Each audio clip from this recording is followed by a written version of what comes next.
السلام عليكم ورحمة الله وبركاته. نحمده ونصلي على رسوله الكريم.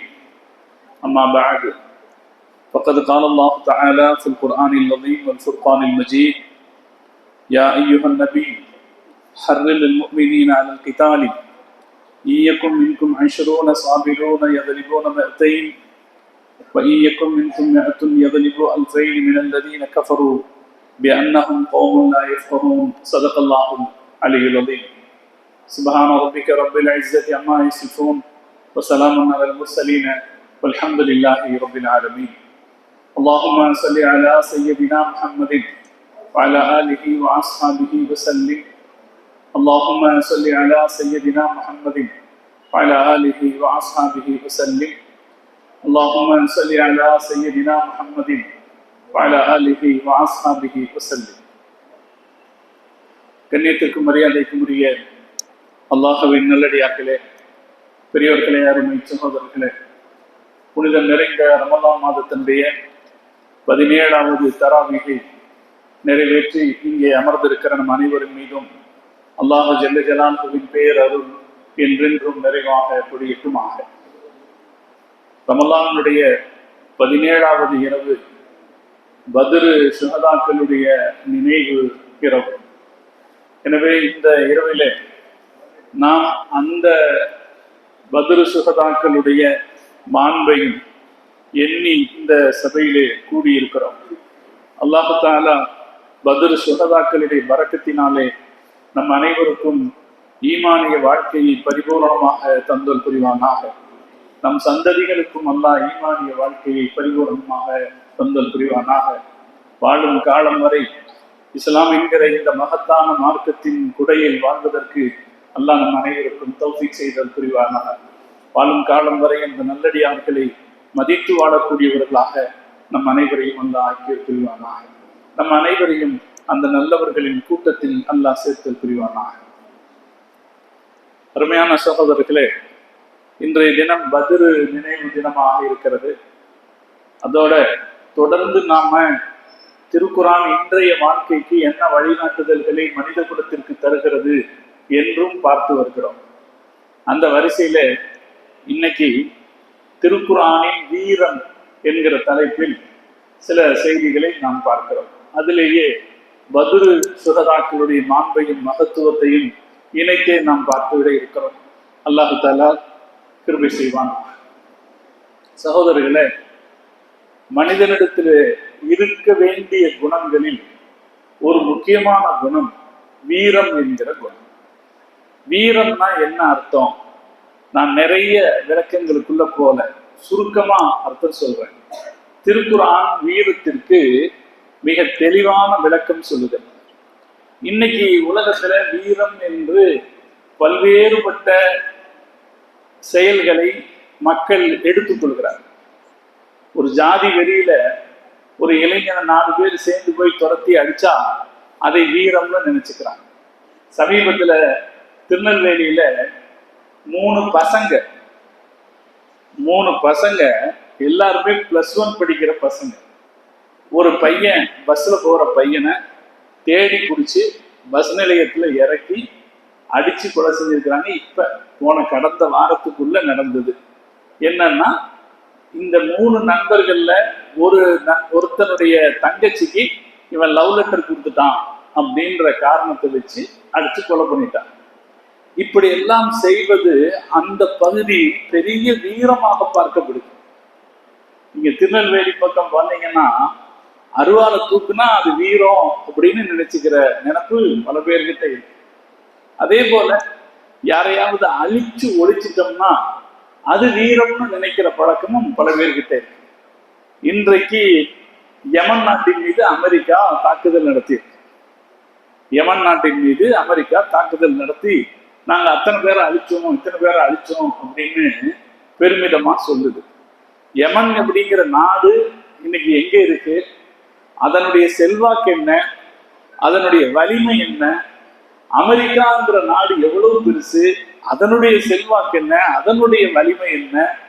அது இந்த நடவடிக்கையெல்லாம் பெருமையா காட்டலாமா? இதெல்லாம் அதற்கு வீரமாக ஆகுமா அப்படின்னு யாரும் கேட்கறது இல்லை. சகட் மேல் நீ சில பேரை அழிச்சிட்டியா, கொஞ்ச நேரத்துல உன்னுடைய சக்தியை பயன்படுத்தி கொஞ்சம் பேர்த்த நீ அழிச்சிட்டியா, அவன் அது வீரம் என்று காட்டுகிற ஒரு மனோபாவம் உலகத்தில் அதிகரித்திருக்கிறது. நம்ம முஸ்லிம்கள்கிட்ட கூட சும்மா எங்கேயாவது ஆர்ப்பாட்டத்துல 4 பேர் கூடி இருந்தாங்கன்னா, 4 பேர் கூட்டமா கூடி இருந்தாங்கன்னா கள்ள தூக்கி வீசுறதோ அல்லது வன்முறையில ஈடுபடுவதோ பெரிய வீரமாக கருதுகிற ஒரு மனப்போங்கு இருக்கிறது. இந்த சூழ்நிலையில குர்ஆன் வீரத்திற்கு என்ன விளக்கம் சொல்லுகிறது என்பது மிக முக்கியமாக கவனிக்கப்பட வேண்டிய ஒரு விஷயம். இதுக்கு இடையில நம்ம நாட்டுல இன்னைக்கு முஸ்லிம்கள் வாழ்ந்து வருகிற சூழ்நிலையை பார்க்கும்போது நம்ம எல்லாம் ரத்தம் சுண்டி போன வத்தி போன கோழைகளாக மாறி போயிட்டோமோ அப்படிங்கிற கேள்வி வருகிற அளவில் நாட்டில் நடக்கிற நடப்புகள் இருக்கு இல்லையா? நமக்கு எதிராக இழைக்கப்படுகிற வன்மங்கள் அவ்வளவு கடுமையாக இருக்கு, அவ்வளவு கொடூரமான வன்மங்கள். ஹோலி பண்டிகை நடந்தா என்ன, பள்ளிவாசலை ஏன் மூடி வைக்கணும்? யாரும் கேட்கறதுக்கு கூட தயாராக இல்லை இல்லையா? கேட்கறதுக்கு கூட தயாராக இல்லை, குரல் எழுப்ப தயாராக இல்லை. நமக்கு நம் மீது இழைக்கப்படுகிற வன்மங்களும் கொடுமைகளும் கணக்கில்லாமல் போய்கொண்டே இருக்கிறது. எதிர்த்து பேசுகிறதற்கான ஒரு சின்ன துணிச்சல் கூட இல்லாதவர்களாக நாம் இருக்கோம். எதுக்கு வம்பு என்று கருதுகிற மனோநிலை அதிகமாகிக் கொண்டிருக்கிறது. இது ஒரு சமூகத்துக்கு தப்பானது, ஒரு சமூகத்துக்கு தப்பானது. ஒரு சமூகத்திடம், தனி மனிதர்களிடமும் சரி, ஒரு சமூகத்திடமும் சரி, அடிப்படையில் இருக்க வேண்டிய இயல்புகளில் ஒன்று வீரம். ஏன்னா அந்த வீரம் தனி மனிதனுடைய மானத்தை பாதுகாக்கக்கூடியது, சமூகத்தின் இருப்பை பாதுகாக்கக்கூடியது. வீரம் நம்முடைய மானத்தை பாதுகாக்கக்கூடியது இல்லையா? வீரம் இருந்தா தான் நம்ம மானத்தை பாதுகாக்க முடியும். அதே போல ஒரு சமூகத்தின் இருப்பையும் பாதுகாக்கக்கூடியது வீரம். அதனாலே இஸ்லாம் மிகச் சிறப்பாக வலியுறுத்துகிற இயல்புகளில் ஒன்று, முஸ்லிம்கள் எப்படி இருக்கணும்? வீரர்களாக இருக்கணும். குர்ஆன் ஒரு மிகச்சிறந்த வீரர்களின் சமுதாயத்தை உருவாக்கிய வேதம் இருக்கா இல்லையா? குர்ஆனுக்கு உலகத்தில் மகத்தான வீர பாரம்பரியத்தை உருவாக்கிய சிறப்பு இருக்கிறது. இன்னைக்கும் உலகத்தில் the best military personalities, உலகின் தலை சிறந்த இராணுவ அதிகாரிகள் என்கிற ஒரு பட்டியல் தயாரிக்கப்படுமானால், அந்த பட்டியலில் 10 பேர் எடுக்கப்பட்டால் அதில் 8 பேர் முஸ்லிம்களாக இருப்பார்கள். அது நியாயமாக அந்த மிலிட்டரி படைத்தளபதிகளுடைய நியாயமான வரிசை தயாரிக்கப்படுமானால் 10 பேர் தயாரிக்கப்பட்டால் அதில் 8 பேர் முஸ்லிம்களாக. அப்படி இந்த உலகத்திற்கு ஒரு வீரம் மிக்க பாரம்பரியத்தை உருவாக்கி கொடுத்ததில் திருக்குர்ஆனுக்கு ஒரு முக்கிய பங்கு இருக்கு. ஆனால் அதே நேரத்தில் வீரம் என்கிற பெயரில் அசட்டு துணிச்சலையோ அக்கிரமம் செய்வதையோ திருக்குர்ஆன் எந்த காலகட்டத்திலும் ஏற்றுக்கொண்டதில்லை. நம்ம இன்னைக்கு நிறைய செய்தியை பார்க்கணும். அதனால நான் இந்த வீரம் பற்றி குர்ஆன் சொல்லுகிற தகவலை சுருக்கமா நம்ம மனசுக்குள்ள நான் கொண்டு வர்றேன். அல்லாஹு தஆலா குர்ஆன் கற்றுத் தருகிற வீர உணர்வு மிக்கவர்களாக நம்மை எல்லாம் ஐக்கியம் புரிவாங்க. குர்ஆன் எப்படிப்பட்ட தரத்தில் முஸ்லிம் வீரர்கள் இருக்க வேண்டும் என்று நினைக்கிறது என்றால், முஸ்லிம் வீரர்கள் அல்ல, எல்லா முஸ்லிம்களும், முஸ்லிம்கள் எல்லாருமே யாருதான்? வீரர்கள் தான். அவங்க எப்படி இருக்கணும்? குர்ஆன் சொல்லுது பாருங்க. யா அய்யுஹன் நபி, குர்ஆன்ல அல்லாஹ் சொல்றான், அன்ஃபால் அத்தியாயத்தினுடைய 65வது 66வது வசனம். யா அய்யுஹன் நபி, நபியே, ஹர்ரிதில் முஃமினீன அலல் கிதால், யுத்தத்திற்கு மூமின்களை தூண்டுங்கள். யுத்தத்திற்கு மூமின்களை தூண்டுங்கள். யுத்தம்ங்கிறது எப்படி அல்ல, ஓடி ஒளிந்து கொள்ள கூடியதல்ல, வேண்டாம் என்று நினைக்கக்கூடியது அல்ல. யுத்தம் என்பது தேவையான நேரத்தில் அவசியமானதுதான், அதற்கு தூண்டுங்கள். ஹர்ரிதில் முஃமினீன அலல் கிதால், மூமின்களை யுத்தத்திற்கு தூண்டுங்கள். எப்படி சொல்லுங்க, ஈயக்கும் மின்கும் ஐஸ்ரூன சாபிரூன, உங்களில் 20 பேர் இருந்தால், உறுதிமிக்க 20 பேர் இருந்தால், எகலிபூ மிஅத்தைனி 200 பேரை அவர்கள் வெல்வார்கள். ஒரு ஆளுக்கு 10 பேர், ஒத்தைக்கு ஒத்த அல்ல, ஒத்தைக்கு ஒத்தன்னு பேசுறது அல்ல, ஒரு ஆளுக்கு 10 பேர். இது குர்ஆனுடைய சட்டம். மூமின்களுக்கு குர்ஆன் சொன்ன உத்தரவு. எதிரிகள் 20 பேர் இருப்பாங்கன்னா, நீங்க எதிரிகள் 200 பேர் இருப்பாங்கன்னா, நீங்க 20 பேர் அவங்களை சமாளிக்கணும்.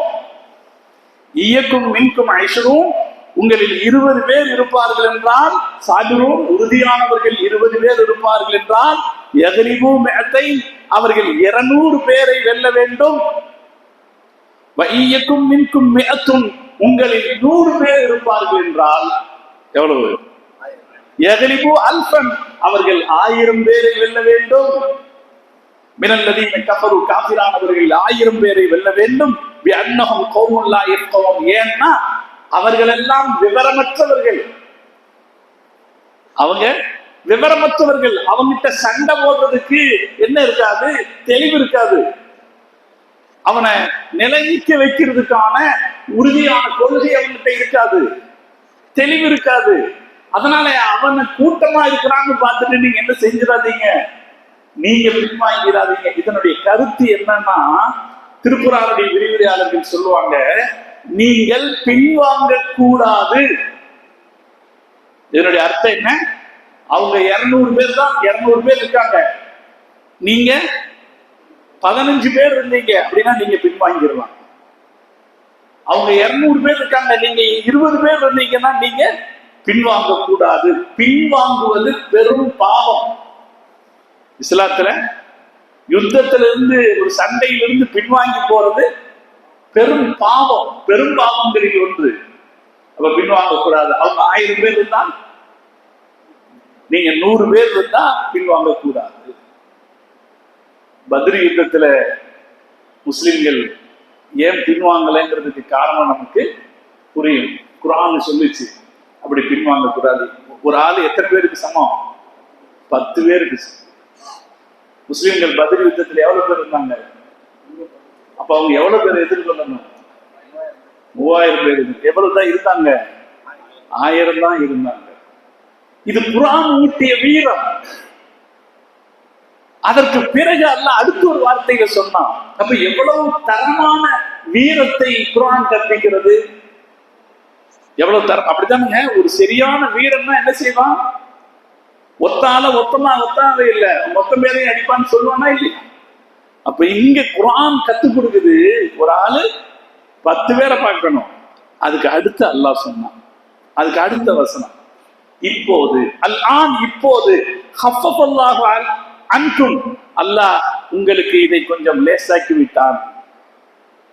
ஏன்னா ஒரு காலம் இருந்துச்சு, ஈமான்ல உறுதி ரொம்ப இருந்துச்சு. அப்ப நீங்க ஒரு ஆள் எத்தனை பேரை சமாளிக்கணும்? 10 பேரை சமாளிக்கணும்னு சொல்லப்பட்டது. இப்ப அல்லாஹ் அந்த சட்டத்தை லேசாக்கி விட்டான். உங்களில் பலவீனம் இருக்கிறது என்பதை அல்லாஹ் புரிந்து கொண்டான். எனவே இப்போது உங்களில் உறுதிமிக்க 100 பேர் இருந்தால் 200 பேரை வெல்ல வேண்டும். அந்த லெவல்ல இருந்து அல்லாஹ் என்ன செஞ்சான்? குறைச்சான். இப்ப ஒருத்தருக்கு 2 பேர் அடிக்க வர்றான்னா ஒரு முஸ்லிம் ஓடக்கூடாது, திருப்பி அடிக்கணும்.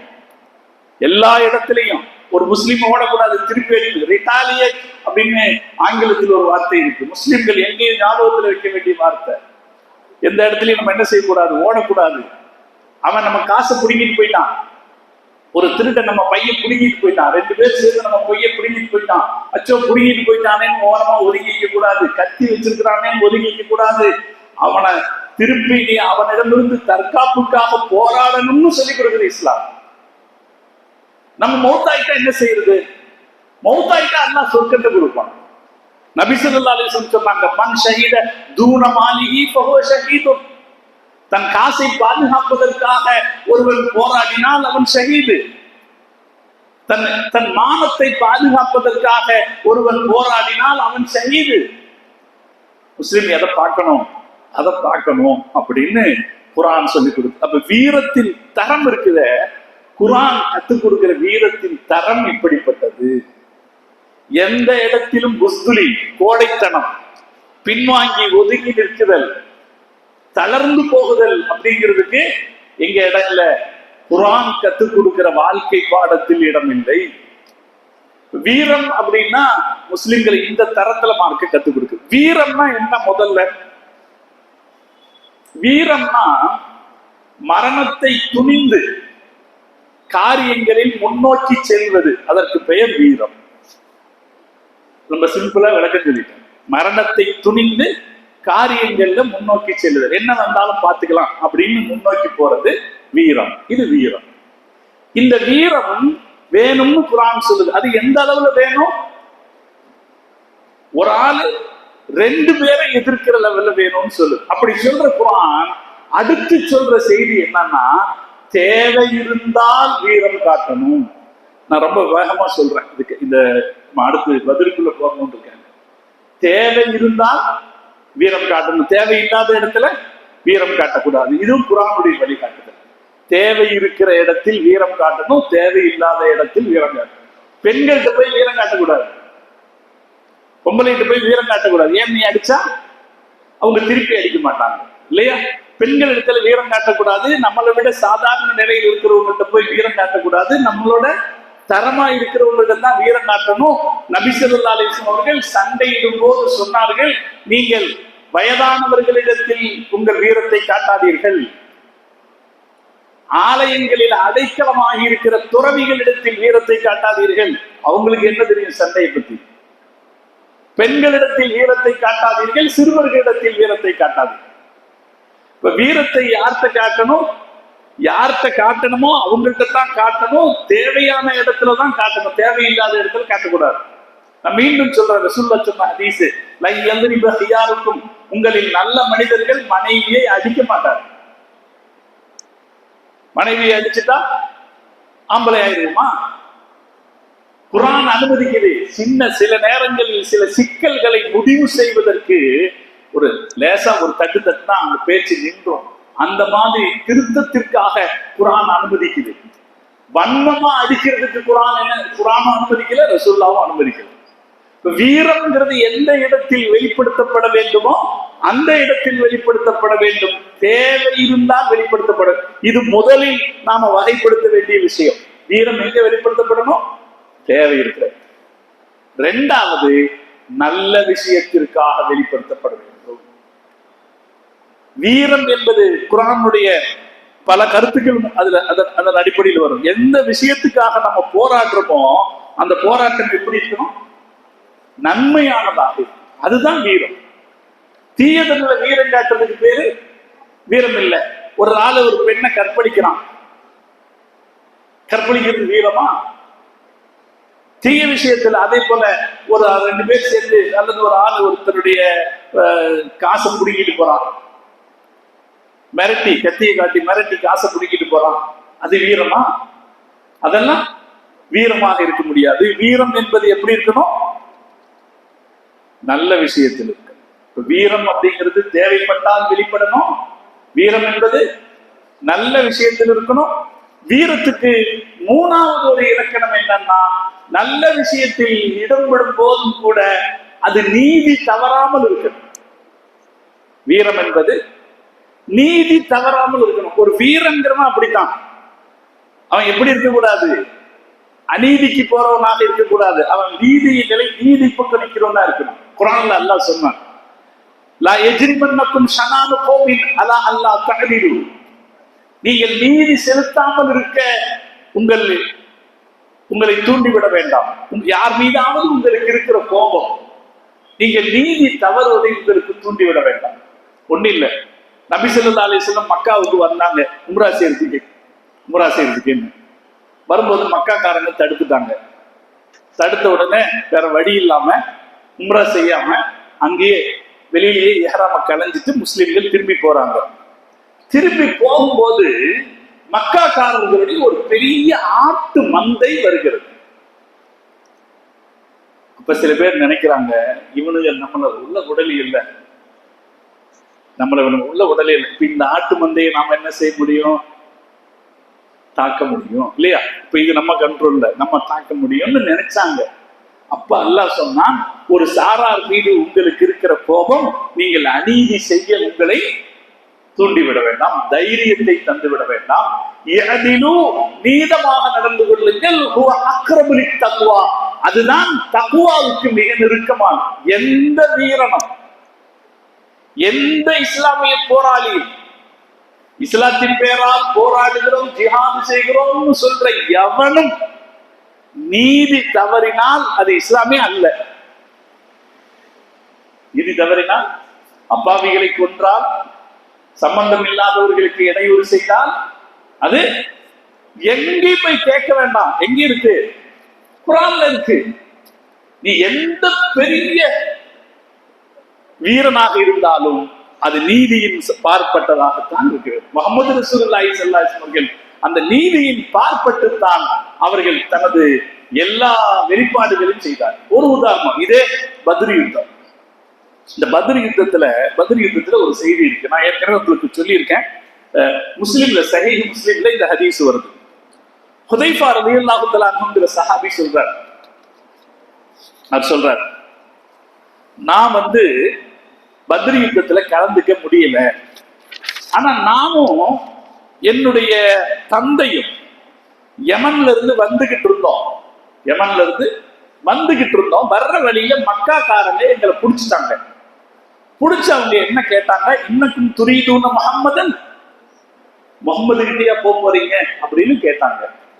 அப்ப நாங்க அந்த நேரத்துல சண்டை நடக்கிற நேரம், பத்ர் யுத்தம் நடக்கிற நேரம் அது. இப்ப அந்த நேரத்துல முகம்மதுக்கு தான் போறோம்னு சொன்னா இவங்க விட மாட்டாங்க. அதனால நான் சொன்னோம், மா நுரீது இல்லல் மதீனா, நாங்க மதீனாவுக்கு போறோங்க, நாங்க அவர்கிட்ட போல அப்படின்னு சொன்னோம்.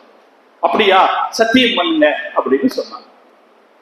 சத்தியம் பண்ணிட்டோம், நாங்க மதீனாவுக்கு தான் போறோம், அவர்கிட்ட போறோம்னு சத்தியம் பண்ணிட்டோம் என்று அவங்க சொன்னாங்க. ஃபஅதைனா ரசூலுல்லாஹி ஸல்லல்லாஹு அலைஹி வஸல்லம், நாங்க ரசூல் ஸல்லல்லாஹு அலைஹி வஸல்லம் வந்தோம். ஸல்லல்லாஹு அலைஹி வஸல்லம் சொன்னோம், யா ரசூலல்லாஹ், நாங்க உங்க கூட சேர்த்துக்கலாம் தான் வந்தோம், இந்த மாதிரி சத்தியம் கொடுக்க வேண்டியதாயிடுச்சு, என்ன சொல்லுவீங்க? அவனுங்களுக்கு நம்ம என்னங்க, நம்மளை மிரட்டி அவங்களுக்கு சத்தியம் வாங்குறது? மிரட்டி சத்தியம் வாங்கினா, மிரட்டி சொல்லலாமா இல்லையா? மிரட்டி சத்தியம் வாங்கினா அதெல்லாம் செல்லாது. அது அவனுக்கு கிடைக்கிறானுங்க, வாங்க நம்ம அல்லாஹ்வுடைய பாதையில போவோம், அப்படிதானே நானும் நீங்களுமா இருந்தா சொல்லுவோம். இது யாருடைய பாதை? அல்லாஹ்வுடைய பாதை. வாங்க அல்லாஹ்வுடைய பாதையில நம்ம போவோம், அப்படிதானே சொல்லுவோம். இது சுத்த வீரருக்கு அழகல்ல. முஹம்மது ரசூலுல்லாஹி ஸல்லல்லாஹு அலைஹி வஸல்லம் அவங்க சொன்னாங்க, இன்சரிஃபா, நீங்கள் இருவரும் திரும்பி சென்று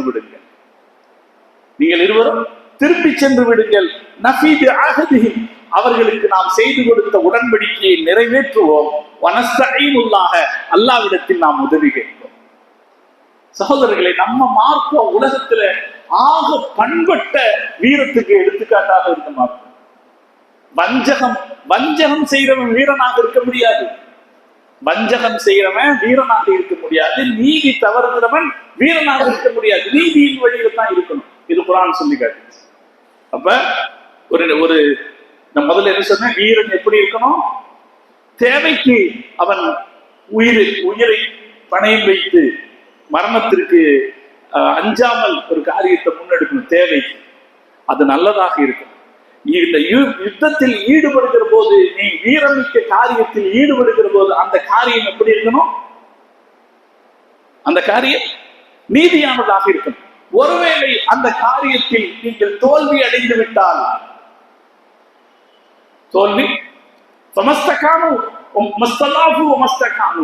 அவர்கள் பலவீனம் அடைந்து விடக்கூடாது. அல்லாஹ் அங்கே சொல்றான், ஒருவேளை தோல்வி அடைஞ்சிட்டா பலவீனம் அடைந்து விடக்கூடாது. தோல்வி என்பது முடிவல்ல, தோல்விங்கிறது முடிவல்ல. உஹது யுத்தத்துல தோத்து போனா முடிஞ்சு போயிட்டோமா? முடியல. தோல்வி அவர்கள் பலவீனம் அடைந்து விடக்கூடாது, அவர்கள் பணிந்து போய் விடக்கூடாது. முயற்சி பண்ணாரு. இப்ப தோத்து போனா வீரங்கிறவன் எப்படி வீரன் எப்படி ஆயிட மாட்டான், தளர்வடைஞ்சிட மாட்டான். இது எல்லாருக்கும் எல்லா நேரத்திலையும் பொருந்தும். ஒரு வீரமிக்க வியாபாரி கொஞ்சம் நஷ்டம் வந்துருச்சுன்னா என்ன செய்யக்கூடாது, தளர்வடைஞ்சிடக்கூடாது, அடுத்து போராடி போகணும். ஒரு வீரம் எல்லா இடத்திலும் அந்த வீரம் அப்படித்தான் இருக்கு. தளர்வடையக்கூடாது, பணிஞ்சு போயிடக்கூடாது. அதுக்கு அடுத்து சரி தோத்து போயிட்டா இப்படி, ஜெயிச்சுட்டா தலைகால் புரியாமல் ஆடக்கூடாது. ஜெயிச்சுட்டா வீரன் ஜெயிச்சுட்டான்னா தலைகால் புரியாமல் ஆடக்கூடாது, பெருந்தன்மையானவனாக நடந்து கொள்ள வேண்டும். இதெல்லாம் குர்ஆன் காட்டுகிற வழிகாட்டுதல். அந்த வழிகாட்டுகள்ல உள்ளதான் பத்ர் யுத்தத்தில் கைதிகள் 70 பேர் சிக்கினார்கள். 70 பேர் சிக்கினாங்க. இவங்கெல்லாம் நமக்கு எவ்வளவு தொல்லை கொடுத்தவர்கள். வீரர்களாக இருந்தா கோபம் வருமா இல்லையா? உமர் ரலியல்லாஹு அன்ஹுவுக்கு வந்துச்சு, யா ரசூலல்லாஹ் ஹவுலாஇ அதுவுல்லாஹ், இவர்கள் எல்லோரும் அல்லாஹ்வின் எதிரிகள், விரோதிகள், நம்மளே அவனை கொண்டு ஓடுவோம் சொன்னாங்க. யார் சொன்னா? உமர் ரலியல்லாஹு அன்ஹு. இப்படித்தானங்க சொல்லுவோம், வீரன் அப்படித்தான் செய்வான். வீரன்னா ஜெயிச்சிட்ட உடனே எதிர்த்தரப்பினர்களை வெட்டி சாச்சிருவான். அப்படி அல்ல, அப்படி அல்ல. வீரன் என்பவர் பெருந்தன்மையானவராக இருக்க வேண்டும். அந்த இடத்துல பத்ர் யுத்தத்தின் முடிவுல முஹம்மது ரசூலுல்லாஹி ஸல்லல்லாஹு அலைஹி வஸல்லம் அவங்க சொன்னாங்க, இஸ்தௌஸு பில் அஸாரி, நீங்கள் கைதிகளிடத்தில் நல்ல விதமாக நடந்து கொள்ளுங்கள். ஹைரன், நல்ல விதமாக நடந்து கொள்ளுங்கள். யார்கிட்ட?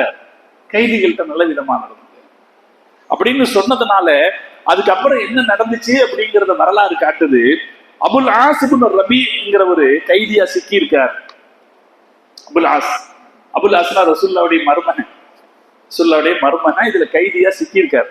அவர் சொல்றாரு, குன்து ஃபீ ரஹத்தி மினல் அன்சாரி, அன்சாரிகளில் ஒரு சாரார் என்னை கைதியாக வைத்திருந்தார்கள்.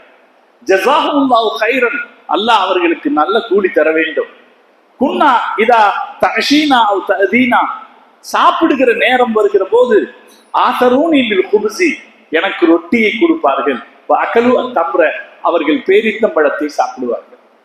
மதீனாவுடைய சராசரி உணவு பேரிச்சம்பழம் தான், பேரிச்சம்பழமும் பாலம் தான். கோதுமை எல்லாம் அவங்களுக்கு பெருநாள் சாப்பாடு, கோதுமை எல்லாம் அவர்களுக்கு விசேஷ உணவு, எப்பாவது கிடைக்கிறது தான். அப்ப அவங்க என்ன செய்வாங்க? இந்த அவர் சொல்றாரு, இவர் அபுல் ஆஸ் ரசூலுல்லாஹ்வுடைய மருமகன் சொல்றாரு, நான் கைதியா இருக்கிற எங்கள்கிட்ட அந்த அன்சாரிகள் என்னை எப்படி பார்க்கிறாங்கன்னா, அவர்கள் எனக்கு ரொட்டியை தருகிறார்கள். அகலு அத்தம்ர, அவர்கள் பேரித்தம்பழத்தை சாப்பிடுகிறார்கள். வல் ஹுபுஸ் மாஹும் கலீலுன், கொஞ்சம் தான் இருக்குது அவங்கள்ட்ட ரொட்டி, அந்த ரொட்டியை எனக்கு கொடுத்துட்டு அவங்க இதை சாப்பிடுறாங்க.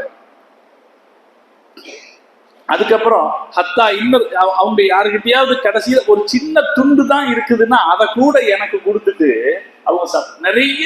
இந்த கைதிகள், ஒரு கைதி சொல்றாரு, எனக்கு வெக்கமா இருக்கும், அவங்க எங்களுக்கு ரொட்டியை கொடுத்துட்டு அவங்க பேரிச்சம்பழத்தை சாப்பிடும் போது எங்களுக்கு வெக்கமா இருக்கும். யார் சொல்றா? தோத்து போனவர் சொல்றாரு, எங்களுக்கு வெக்கமா இருக்கும். அவங்க வெறும் பேரிச்சம்பழத்தை சாப்பிட்டுட்டு எங்களை ரொட்டி சாப்பிட சொல்லும் போது எங்களுக்கு வெக்கமா இருக்குதேன்னு நாங்க சொல்லுவோம். அப்ப அவங்க சொல்லுவாங்க, இது எங்கள் ரசூலுல்லாஹ்வுடைய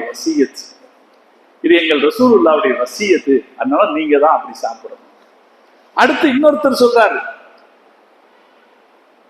வலீத் இப்னு முகீரா, அவர் ஒரு பெரிய தலைவருடைய மகன். அவர் சொல்றாரு, வகானு யஹ்மிலூனனா வ யம்ஷூன், எங்களை ஒட்டகைகள் மீது உட்கார வைத்துவிட்டு அவர்கள் நடந்து வருவார்கள். இவங்கெல்லாம் கைதிகள், இந்த கைதிகளை ஒட்டகைகள் மீது உட்கார வச்சுட்டு அவங்க நடந்து வருவாங்க. இது முஹம்மது ரசூலுல்லாஹி ஸல்லல்லாஹு அலைஹி வஸல்லம் அவர்கள் வெற்றி அடைந்தவர்கள் காட்ட வேண்டிய பெருந்தன்மை என்று காட்டிய வீரம், முஸ்லிம்களுடைய வீரத்துக்கு அடையாளம்.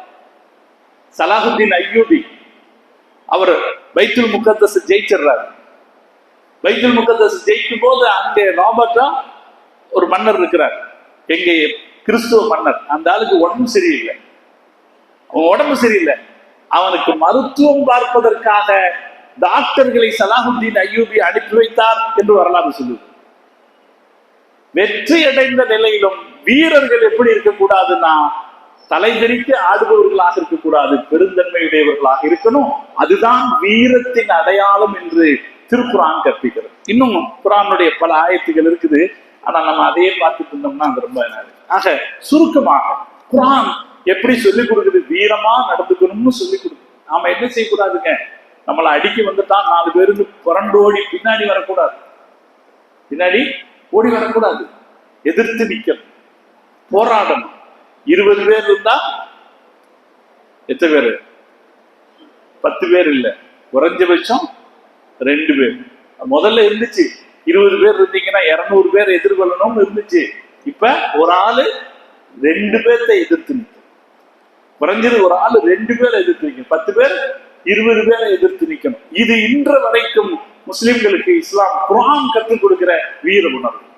பின்வாங்கி ஓடக்கூடாது என்று மார்க்கம் சொல்லிக் கொடுத்தது. நபி ஸல்லல்லாஹு அலைஹி வஸல்லம் அவங்க அதை பல இடத்துல மிக மோசமாக கண்டிச்சாங்க. அபூ ஹுரைரா ரலியல்லாஹு தஆலா அன்ஹு அவர்கள் அறிவிக்கிற ஒரு ஹதீஸ் இருக்கிறது. ஸல்லல்லாஹு அலைஹி வஸல்லம் அவர்கள் சொன்னார்கள், ஷர்ரு மா ஃபிர் ரஜ்லி, ஒரு ஆணிடத்தில் இருக்கிற ஆக தீய குணம் ஷுஹும், கஞ்சத்தனம். ஒரு ஆணிடத்தில் இருக்கிற ஆக தீய குணம் கஞ்சத்தனம். ஜுபுனுன் தாலிபன், கோழைத்தனம், வெளிப்படையான கோழைத்தனம். இது ஒரு ஆண்மகனிடத்தில் இருக்கிற ஆக கஞ்சத்தனம் என்று நபி ஸல்லல்லாஹு அலைஹி வஸல்லம் அவர்கள் சொன்னார். பெருமானார் ஸல்லல்லாஹு அலைஹி வஸல்லம் அவர்கள் மிகச்சிறந்த வீரராக இருந்தார். பத்ர் யுத்தத்திலே இன்ஷா அல்லாஹ் நம்ம பார்ப்போம். ரசூல் ஸல்லல்லாஹு அலைஹி வஸல்லம் அவங்க சிறந்த, எல்லா நபியும் அப்படித்தான் இருப்பார். எந்த நபியும் இப்படி இருக்க மாட்டார், ஓடி ஒளிஞ்சு போறவராக கோழையாக இருக்க மாட்டார். நபி வீரராகத்தான் இருப்பார். நம்ம ரசூல் ஸல்லல்லாஹு அலைஹி வஸல்லம் அவர்களுடைய வீரம் எப்படி இருந்தது என்பதை அனஸ் ரலியல்லாஹு தஆலா அன்ஹு சொல்றாங்க. கான ரசூலுல்லாஹி ஸல்லல்லாஹு அலைஹி வஸல்லம் அஹ்ஸனன் நாஸ், நபி ஸல்லல்லாஹு அலைஹி வஸல்லம் அவர்கள் மக்களில் மிக அழகானவராக இருந்தார்கள். வ அஜ்வதன் நாஸ், மக்களில் மிக கொடைவல்லலாக இருந்தார்கள். வ அஷ்ஜஅன் நாஸ், மக்களில் பெரிய வீரராகவும் இருந்தார்கள். ரசூலுல்லாஹ்வுடைய 3 குணத்தை சொல்றாரு. அதுல 3வது குணம் என்னங்க? ரசூலுல்லாஹ் ஸல்லல்லாஹு அலைஹி வஸல்லம் அவர்கள் வீரராக இருந்தார்கள். வகது ஃபஸா அஹ்லுல் மதீனத்தி லைலன், ஒரு இரவு மதீனாக்காரங்கள் எல்லாம் பயப்பட்டாங்க. மதீனால இருக்கிற மக்கள் எல்லாம் பயந்து போனாங்க. ஏதோ சத்தம் கேட்டாங்க, அதனால பயந்து போனாங்க. ஏன் அப்படின்னா, யார் எப்ப வந்து தாக்குறாங்கன்னு தெரியாது.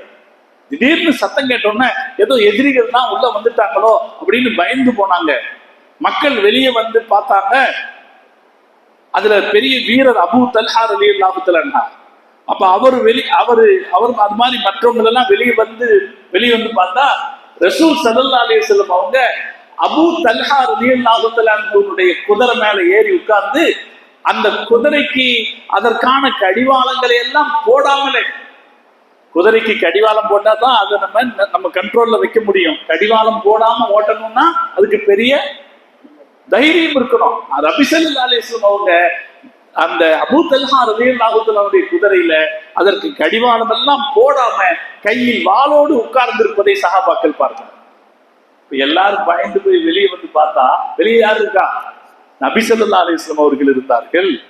அதுக்கப்புறம் அவர் சொல்றார், பெருமானார் ஸல்லல்லாஹு அலைஹி வஸல்லம் அவர்களை ஒரு பெருமை வீர கடலாக நான் பார்த்தேன் அப்படின்னு அவர் சொல்றார். இன்னொரு ஹதீஸ் இருக்குது.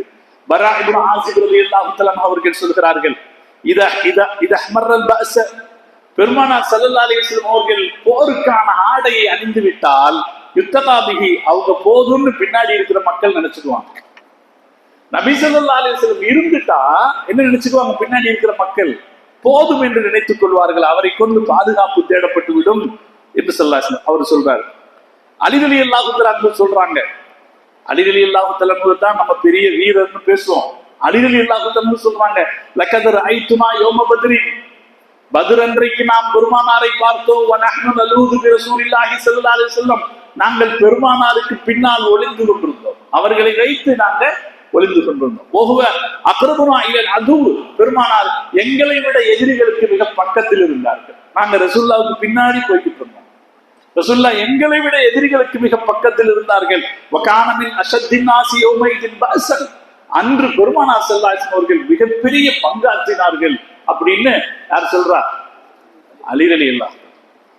சில கட்டங்கள்ல சஹாபாக்கள் எல்லாம் பின்வாங்கி ஓடின போதும் கூட நபி ஸல்லல்லாஹு அலைஹி வஸல்லம் போர்க்களத்துல ஒரு எட்டு பின்னாடி திருப்பி வச்சதில்லை. ஏன்னா நபி வைக்க மாட்டார். பின்வாங்குதல் என்பது பெரும் பாவம்.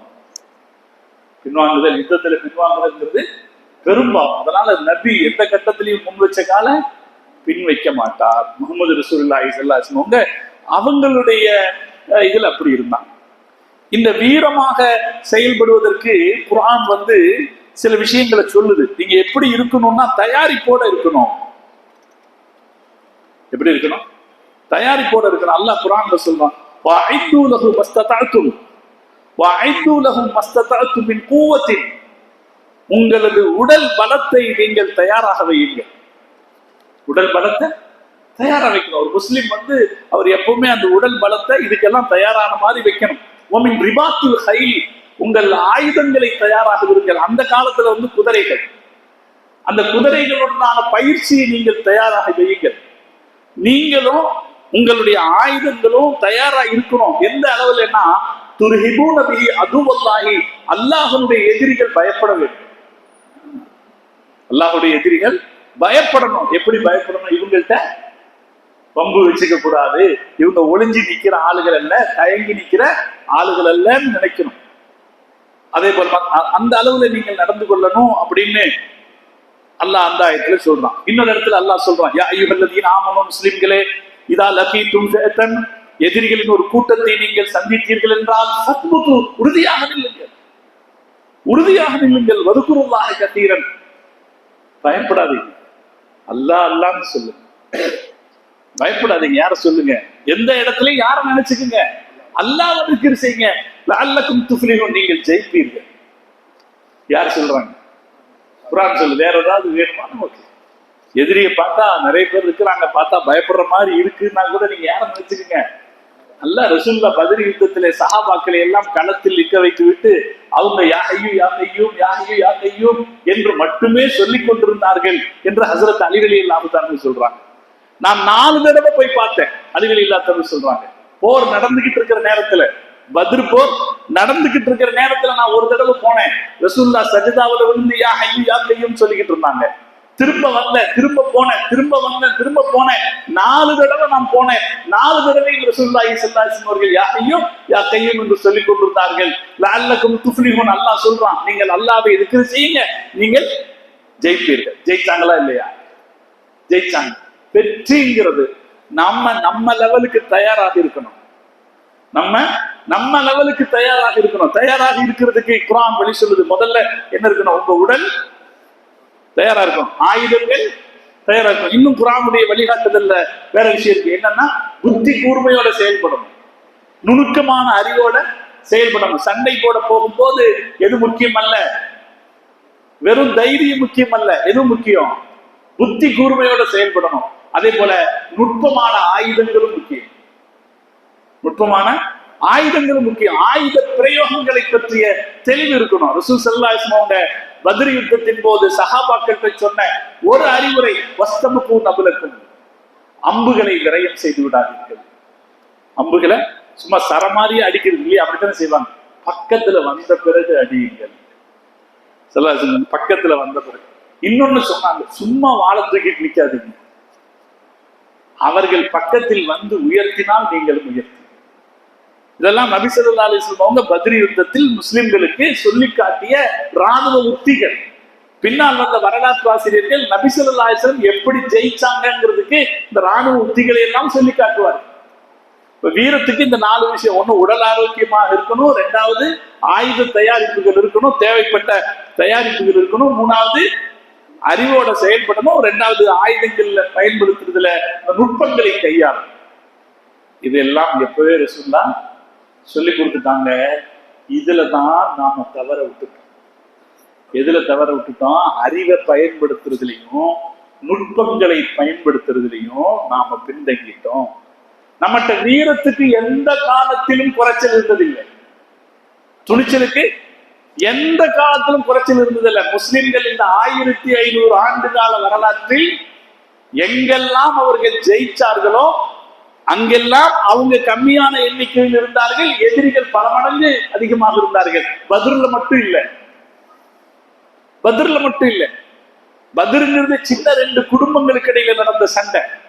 பின்னால் 2 அரசுகள் மோதுகிற நிலை வந்த போது, முஸ்லிம்கள் ரோம சாம்ராஜ்யத்தோடு மோதிய போது முஸ்லிம்கள் 30,000 பேர் இருந்தாங்க, எதிரிகள் 2.5 லட்சம் பேர் இருந்தாங்க.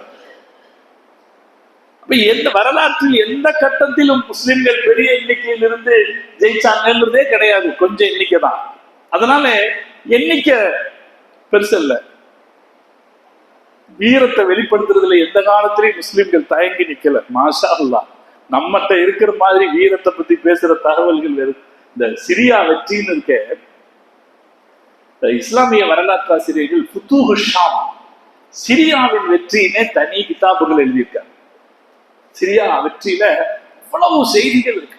அதெல்லாம் படிச்சா ஒரு ஒரு ஒரு ஒரு மூமினான மனுஷனுக்கு மிகப்பெரிய ஒரு தாக்கத்தை ஏற்படுத்தக்கூடிய விஷயம் சிரியா வெற்றி.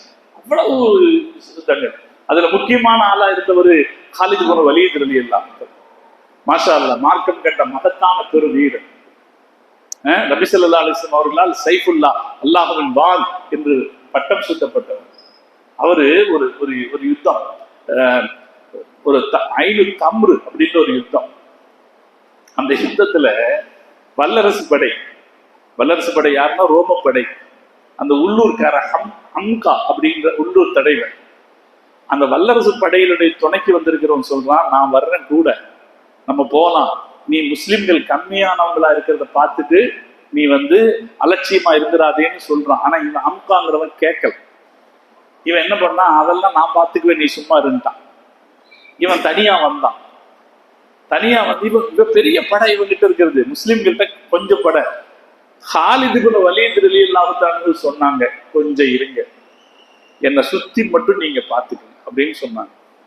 நேரா போய் எதிரிகளுடைய படை அணிவகுப்பை சரி செய்து கொண்டிருந்த அம்காவுடைய தலையை பிடிச்சு தரதரன்னு எடுத்துட்டு வந்தாங்க. வரலாறு திகைச்சு போய் நிற்கிற இடம். மிக விரைவாக முடிந்த உலக சண்டைகளில் அது ஒரு சண்டை. இன்னும் நீங்க தேடி பார்த்தீங்கன்னா அந்த வரலாறு, அது அல் ஹர்பு தம்ரு அப்படின்ற பேர்ல வரலாறு. நேரா போய் அவன் இடத்துல போய் அவனுடைய ஆட்களை வரிசைப்படுத்திக்கிட்டு வந்த போய் எடுத்துட்டு வந்தார். யாரு? காலித் இப்னு வலீத் ரலியல்லாஹு அன்ஹு. இதே போல இன்னும் நிறைய நிகழ்வுகள் இஸ்லாமிய வரலாற்றில். அந்த வரலாறுகள் எல்லாம் என்ன சொல்லுதுன்னா, முஸ்லிம்கள் எண்ணிக்கையை வச்சு ஜெயிச்சது இல்ல, அல்லாஹ் அவங்கள்ட்ட ஒரு திறமை வீரத்தை கொடுத்திருந்தா அந்த வீரத்தால ஜெயிச்சாங்க. முஸ்லிம்கள் தோல்வியை சந்திக்க தொடங்கிய காலகட்டம் எது அப்படின்னா, அவங்க யுத்தத்திற்கு தேவையான நுட்பங்களை அறிய தவறிய போது தோற்றுப்பாங்க. நுட்பங்களை அறிய தவறிய ஒரு பெரிய ஷாமில் அப்படின்னு ஒரு பெரிய தரீகாவுடைய ஷேக் ஒருத்தர் இருந்தார்.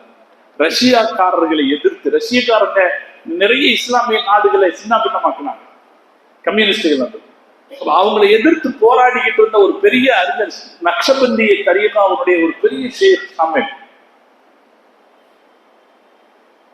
அவரு மாட்டிக்கிட்டார், போராடி பார்த்தாரு, கடைசியில மாட்டிக்கிட்டார். எப்படி மாட்டினாருன்னா, அவங்க ரயில் பாதை போட்டு உள்ள வந்துட்டாங்க. ரயில் பாதை போட்டு, பிரிட்டிஷ்கார முதல்ல ரயில் பாதையை நமக்காக போடல, பிரிட்டிஷ்கார ரயில் பாதை போட்டது எதுக்கு? அவன் ஆயுதங்களை கொண்டு வருகிற சௌகரியத்துக்காக போட்டான். ரயில் பாதை போட்டாங்க. அந்த சௌகரியம் யாருக்கு இருக்கல? நம்மகிட்ட இருக்கிற பீரங்கி சௌகரியம் அவங்கள்ட்ட இருந்துச்சு. ஷாமில் மாட்டிட்டார். அவருக்கு தூக்கு தண்டனை நிறைவேற்ற போறாங்க. அப்ப அவர் சொல்றாரு, எனக்கு 2 ரகாத்து தொழுகிறதுக்கு அனுமதி. 2 ரகாத்து தொழுதுட்டு அல்லா இடத்துல துவா கேட்கிறாரு, அல்லாஹ் எங்களுக்கு நீ எல்லாத்தையும் கொடுத்த, ஆனா நீ கொடுத்த அறிவை பயன்படுத்தி நாங்கள் நவீனமாக தவறிட்டோம், அதுக்காக எங்களை மன்னிச்சு அப்படின்னு சொல்லி அவரு தூக்கு தண்டனைக்கு தயாரானார்னு வரலாறு. இப்ப நம்ம எந்த இடத்துல விழுந்து போனோம்னா, நவீனங்களை பயன்படுத்த தவறினது. இன்னைக்கு என்ன லேட்டஸ்ட் டெக்னாலஜி இருக்கு? சதாம் ஹுசேன் எப்படி தோத்து போனாரு? அவர் எப்படி உலகத்தை எதிர்த்து நின்னாரு? அவர்கிட்ட ஸ்கட் இருந்துச்சு, ஸ்கட் அப்படின்ற ஒரு ராக்கெட் இருந்துச்சு. அது நிறைய வாங்கி வச்சிருந்தாரு ரஷ்யாட்டு இருந்து. அதனால அந்த ஸ்கட் இருக்கிற தைரியத்துலதான் அவர் குவைத்தை அடிச்சார். குவைத்தை பிடிச்சு நின்ற முடியும்னு நினைச்சார்.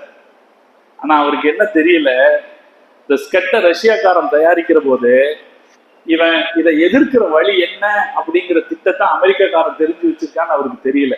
அமெரிக்கா பேட்ரியாட்னு ஒண்ணு கண்டுபிடிச்சு வச்சிருந்தான்.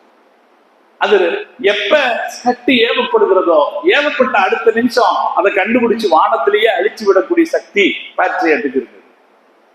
நம்ம கண்ணு பார்க்க நடந்த மிகப்பெரிய பேரழிவு எதிர்க்க முடியாம போச்சு. சதாம் ஹுசேன் அவ்வளவு சாதாரணமானதால நிறைய வச்சிருந்தாரு, பட் அவருடைய ஆயுதங்கள் பயன்படாமல் போய்விட்டது. எனவே நுட்பம், காலத்திற்கேற்ற நுட்பம் இல்லாமல் போய்விட்டால் வீரம் விலையற்றதாக போய், மதிப்பற்றதாக போய், அது கவனத்தில் கொள்ளப்பட வேண்டிய விஷயம். எந்த இடத்துல எந்த காலத்தில் எப்படி ஒரு வீரத்தை வெளிப்படுத்த வேண்டும் என்று இருக்கணும், அதை முஸ்லிம்கள் தவற விட்டாங்க. அதனால அவங்க பின்னடைவை சந்தித்தாங்க. அதனால குர்ஆன் முஸ்லிம்களுக்கு வீரமிக்க ஒரு வாழ்க்கையை கற்றுக் கொடுக்குது. முஸ்லிம்கள் எப்படி இருக்கணும்? வீரம் மிக்கவர்களாக இருக்கணும். ரசூலுல்லாஹி ஸல்லல்லாஹு அலைஹி வஸல்லம் அவங்க சொன்னாங்க, அல் முஃமினுல் கவிய்யு அஹப்பு இலல்லாஹி, உறுதிமிக்க மூமின் கைருன், அவர் சிறந்தவர், அஹப்பு இலல்லாஹி, அல்லாஹ்வுக்கு மிக நெருக்கமானவர், மினல் முஃமினில் லைஃபி, நோஞ்சார் முஸ்லிமை விட. சாதாரணமா மதம் என்ன சொல்லும்னா, இப்படி இருங்க. மதவாதிகள் எப்படி இருப்பாங்க? மத அறிஞர்கள் இப்படி இருப்பாங்க. என்ன இது கையில் எதுவுமே ஒரு குச்சியை கூட தூக்க பிடிக்காது. இப்படித்தான் இந்த ஜெயின மதத்துக்காரங்களாம் எப்படி இருக்காங்க பாருங்க. இஸ்லாம் அதற்கு நேர் மாற்றம். இதெல்லாம் போலித்தனம்னு சொல்லுச்சு. நீ எப்படி இருக்கணும்? நம்ம நிமிர்ந்து நிக்கணும். நம்மளை பார்த்தா கம்பீரம் வெளிப்பட வேண்டும். அப்படி நிக்கணும்னு இஸ்லாம் சொல்லி கொடுத்தது. ரசூலுல்லாஹி ஸல்லல்லாஹு அலைஹி வஸல்லம் சொன்னாங்க, இது அருமையான ஹதீஸ்.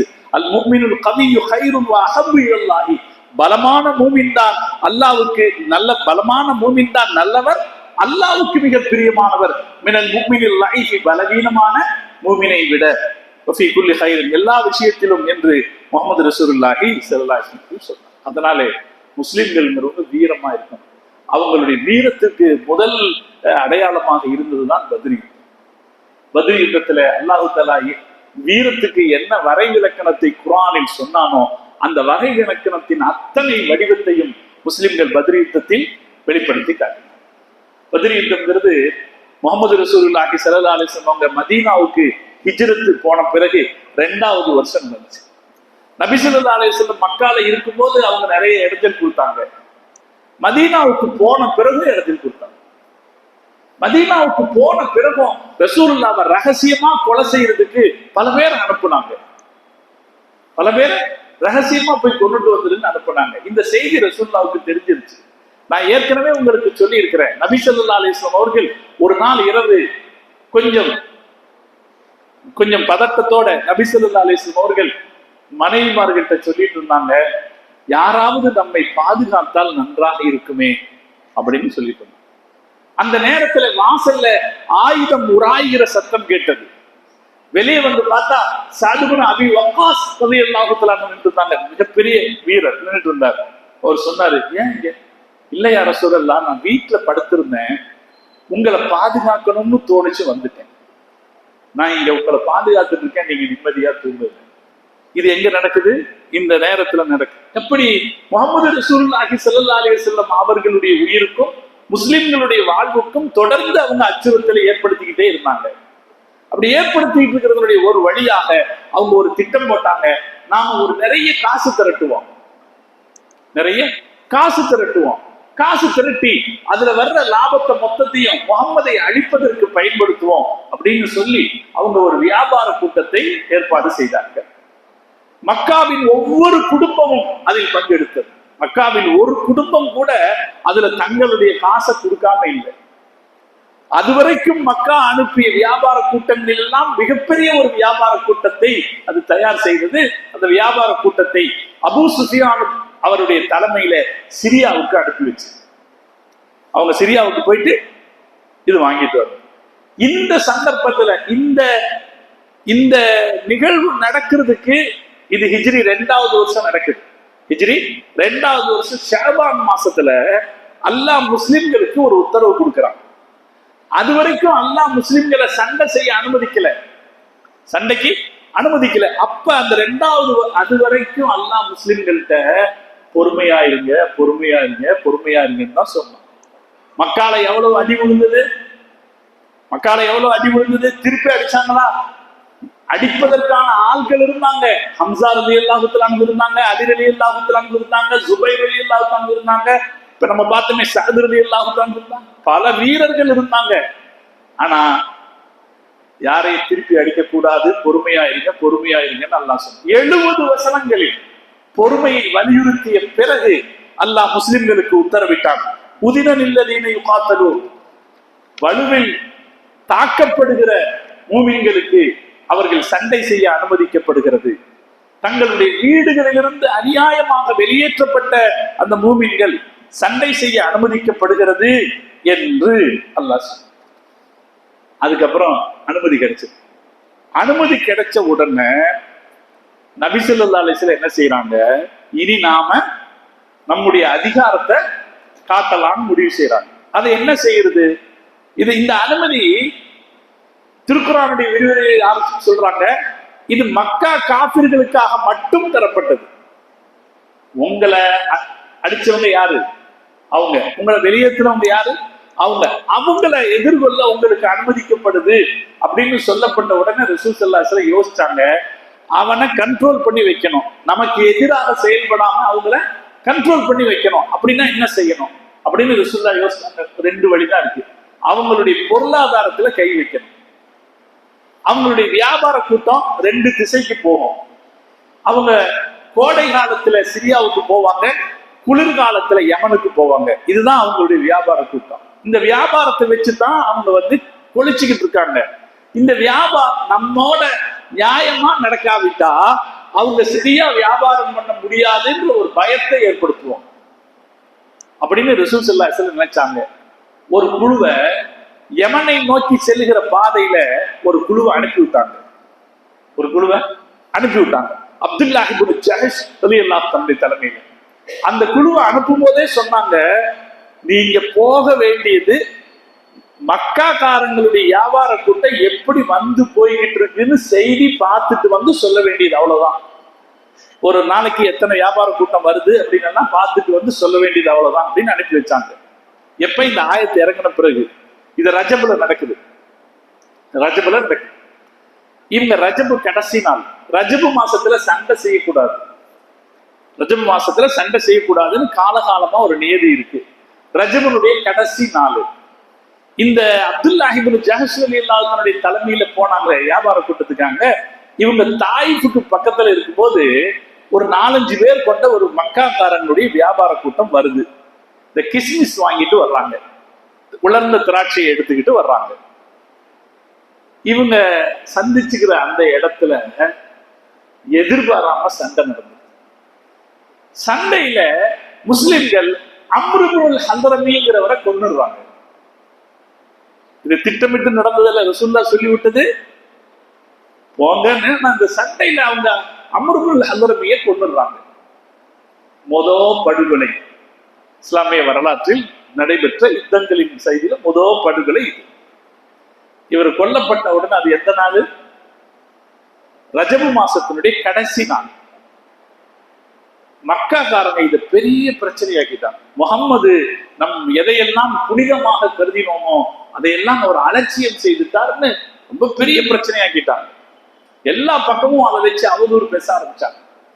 உடனே அல்லாஹ் குர்ஆன்ல ஒரு ஆயத்தை இறக்கினா, இந்த புனித மாதங்களில் சண்டை செய்வது சரியில்லைதான், ஆனால் நீங்கள் செய்து கொண்டிருக்கிறீர்களே ஃபித்னா, குழப்பம், அது அதை விட பெரியது. நீங்க மஸ்ஜிதுல் ஹரம்ல இருந்து மக்களை வெளியேற்றுறீங்களா இல்லையா, மக்கால இருந்து, அது அதை விட பெரிய குற்றம்னு சொல்லி அல்லாஹ் அதை சரி செஞ்சான். இப்படி ஒன்று நடந்திருக்கு. இது நடந்த அடுத்த மாசம் தான் முஸ்லிம்களை முழுசா அழிக்கணுங்கிற எண்ணத்துல அபூ சுஃபியானுடைய தலைமையில ஒரு படையை அனுப்புறாங்க. இந்த வியாபார கூட்டம் போகுது, பெரிய வியாபார கூட்டம், சுமார் 40 பேர் கொண்ட ஒரு வியாபார கூட்டம் போகுது. 70 ஒட்டகைகள் நிறைய சாமான்களை கொண்டுட்டு போறாங்க. நபி ஸல்லல்லாஹு அலைஹி வஸல்லம் இது தெரியுது. தெரிஞ்ச உடனே ஸல்லல்லாஹு அலைஹி வஸல்லம் அவங்க இதை நாம தடுக்கலாம், இந்த வியாபார கூட்டத்தை தடுக்கலாம் என்று சொல்லி சஹாபாக்களை கூட்டிட்டு கிளம்புனாங்க. முதல்ல கிளம்பி அஷீரா அப்படிங்கிற இடத்துக்கு, உஷைரா அப்படிங்கிற இடத்துக்கு சேரும் போது அவங்க வர்றாங்க. அந்த கூட்டம் அங்கிருந்து கடந்து போயிருச்சுன்னு செய்தி கிடைச்சு. பல நேரத்திலும் இந்த தகவல் பரிமாற்றத்தில் இருந்த இடைவெளியினால ரசூல் ஸல்லல்லாஹு அலைஹி வஸல்லம் செஞ்ச ஒவ்வொரு முயற்சியும் மாறி போச்சு. இப்ப இவங்க போயிட்டாங்க. இனி எப்ப பார்க்கலாம்? வரும்போது தானே பார்க்க முடியும். ரசூலுல்லாஹ் திரும்பி வந்துட்டாங்க. வந்த பிறகு நபி ஸல்லல்லாஹு அலைஹி வஸல்லம் அவங்க 2 சஹாபாக்களை ஏற்பாடு பண்ணியிருந்தாங்க. ஒன்னு தல்ஹா ரலியல்லாஹு தஆலா அன்ஹு, இன்னொன்னு சயீத் இப்னு ஸைத் ரலியல்லாஹு அன்ஹு. 2 சஹாபாக்களை அனுப்பி இந்த சிரியால இருந்து வர்ற வழியில அந்த வியாபார கூட்டம் வருதுன்னு தெரிஞ்சா எனக்கு முதல்ல செய்தி சொல்லுங்க அப்படின்னு சொல்லி அனுப்பியிருந்தாங்க. இந்த 2 பேரும் அங்க ஒரு ஆணுடைய உதவியை வாங்கி ஒரு இடத்துல, ஒரு மேடான மறைவான இடத்துல இருந்துகிட்டு அந்த அபூ சுஃபியானுடைய படை வருதா அப்படின்னு பார்த்துக்கிட்டு இருந்தாங்க. அவங்கள்ட்ட இருந்து தகவல் வர்ற வரைக்கும் ரசூலுல்லாஹ் பொறுத்துட்டு இருக்கல. ஏன்னா அந்த தகவல்கள் மாறி வரும்போது சரியாகாதுன்னு நபி ஸல்லல்லாஹு அலைஹி வஸல்லம் அவங்க அதுக்கு முன்னாலேயே வாங்க நம்ம கிளம்பிடுவோம்னு சொல்லி சஹாபாக்களை கிளப்புனாங்க. வாங்க நம்ம இன்னும் தாமதிச்சா அது போயிடும், அதனால அது போறதுக்குள்ள நாம முந்திடுவோம்னு சொல்லி கிளம்புனாங்க. அந்த நேரத்தில் அது மிக மிக கடுமையான ஒரு சூழ்நிலையாக இருந்தது.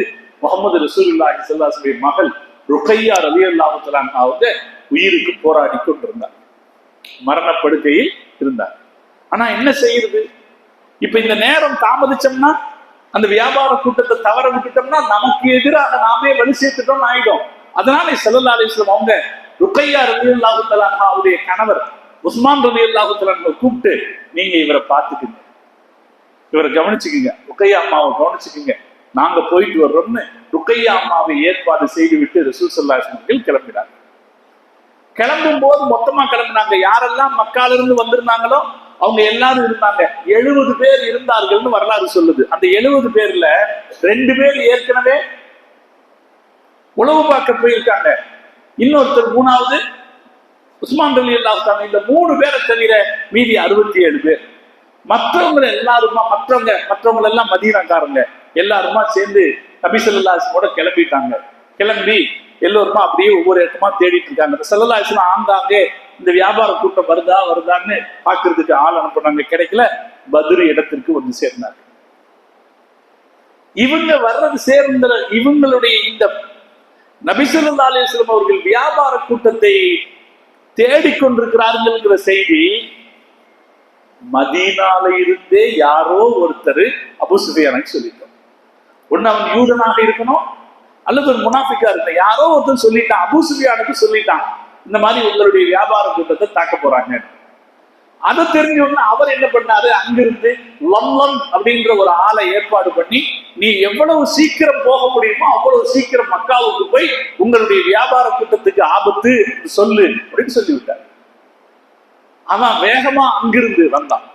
வந்து மக்காவின் எல்லைக்குள்ள வரும்போது அவன் பயணித்த வாகனத்தினுடைய மூக்க அறுத்து அதிலிருந்து ரத்தம் சொட்ட வச்சு, அதை மக்களை ஆத்திரம் ஊட்டுறதுக்காக செய்யற வேலை, மூக்க அறுத்து ரத்தம் சொட்ட வச்சு, அதே போல அவனுடைய சட்டை முன்பக்கமும் பின்பக்கமும் கிழிச்சுக்கிட்டு அவன் குதிரையில திரும்பி உட்கார்ந்து, குதிரையில எப்படி உட்காருவாங்க அப்படி திரும்பி உட்கார்ந்து நின்று அங்க நின்றுகிட்டு பெருசா சத்தம் போட்டான். அபூ குவைஸ் மலைக்கு மேல ஏறி நின்று, உங்களுடைய வியாபார கூட்டத்திற்கு ஆபத்து, முகம்மது அதை தாக்க போகிறார், உதவி உதவி என்று சத்தம் போட்டான்.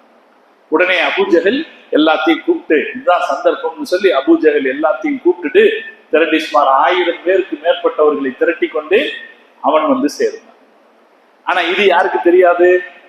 முஹம்மது ரசூலுல்லாஹி ஸல்லல்லாஹு அலைஹி வஸல்லத்துக்கு தெரியாது. இவனும் பத்ருக்கு வந்துட்டான். பத்ரு எங்க இருக்குன்னா மதீனால இருந்து 130 கிலோமீட்டர் தொலைவில் இருக்கு, மதீனாவுக்கு பக்கத்துல இருக்கு. இவன் இங்கிருந்து கிட்டத்தட்ட 380 கிலோமீட்டர் தொலைவுக்கு பயணம் செய்து மதீனாவுக்கு பக்கத்தில் இருக்கிற பத்ருங்கிற இடத்துக்கு வந்துட்டாங்க. பத்ருங்கிறது ஒரு கிணத்துக்கு பேரு. அந்த பகுதியில பொதுவா பாலைவனத்தில் இருக்கிறவங்களுக்கு கிணறு இருக்கிற இடம் தான் சந்தை. அதனால அந்த பகுதியில அந்த கிணறு இருக்கிற இடத்தை சுத்தி அவங்க ஒரு பக்கம் சேர்ந்துட்டாங்க. முஹம்மது ரசூலுல்லாஹி ஸல்லல்லாஹு அலைஹி வஸல்லம் அவங்க அபூ சுஃபியானுடைய வியாபார கூட்டத்தை தேடிக்கிட்டு சேர்ந்தாங்க. இதுவரைக்கும் அவங்க அனுப்பின ஆளுங்க வரல. யாரு? 2 பேர் அனுப்புனாங்களா, அவங்க சேரல. யுத்தம் முடிகிற வரைக்குமே சேரல. அவங்க அங்க பாத்துக்கிட்டு இருந்தாங்க. அதுக்கப்புறம் நபி ஸல்லல்லாஹு அலைஹி வஸல்லம் அவங்க ஆளுகளை அனுப்பி விசாரிக்க சொன்னாங்க. அப்படி விசாரிக்கும் போது சஹாபாக்கள் பஸ்பஸார் ரலியல்லாஹு தஆலா அன்ஹு இன்னொரு சஹாபி போய் பார்த்தா ஒரு கிணத்துக்கு அடியில 2 பெண்கள் பேசிக்கிட்டு இருக்காங்க. இந்த படை இருக்குதே, அவர்களுக்கு தண்ணி இறைச்சு கொடுத்து நான் என் கடனை அடைச்சிருவேன் அப்படின்னு பேசிக்கிட்டு. அப்ப அதை வச்சு இவங்க தெரிஞ்சுக்கிட்டாங்க, படைதான் அந்த பக்கம் வந்திருக்குதுன்னு தெரிஞ்சுக்கிட்டாங்க. இந்த படை வந்திருக்குதுன்னு தெரிஞ்சதுக்கு அப்புறம் அவங்க திரும்ப ரசூல் ஸல்லல்லாஹு அலைஹி வஸல்லம் வந்தாங்க. நபி ஸல்லல்லாஹு அலைஹி வஸல்லம் அவங்க இன்னும் யாராவது கிடைக்கிறாங்களான்னு பார்க்க சொன்னாங்க. திரும்பி வந்து 2 இடையர்களை பிடிச்சாங்க.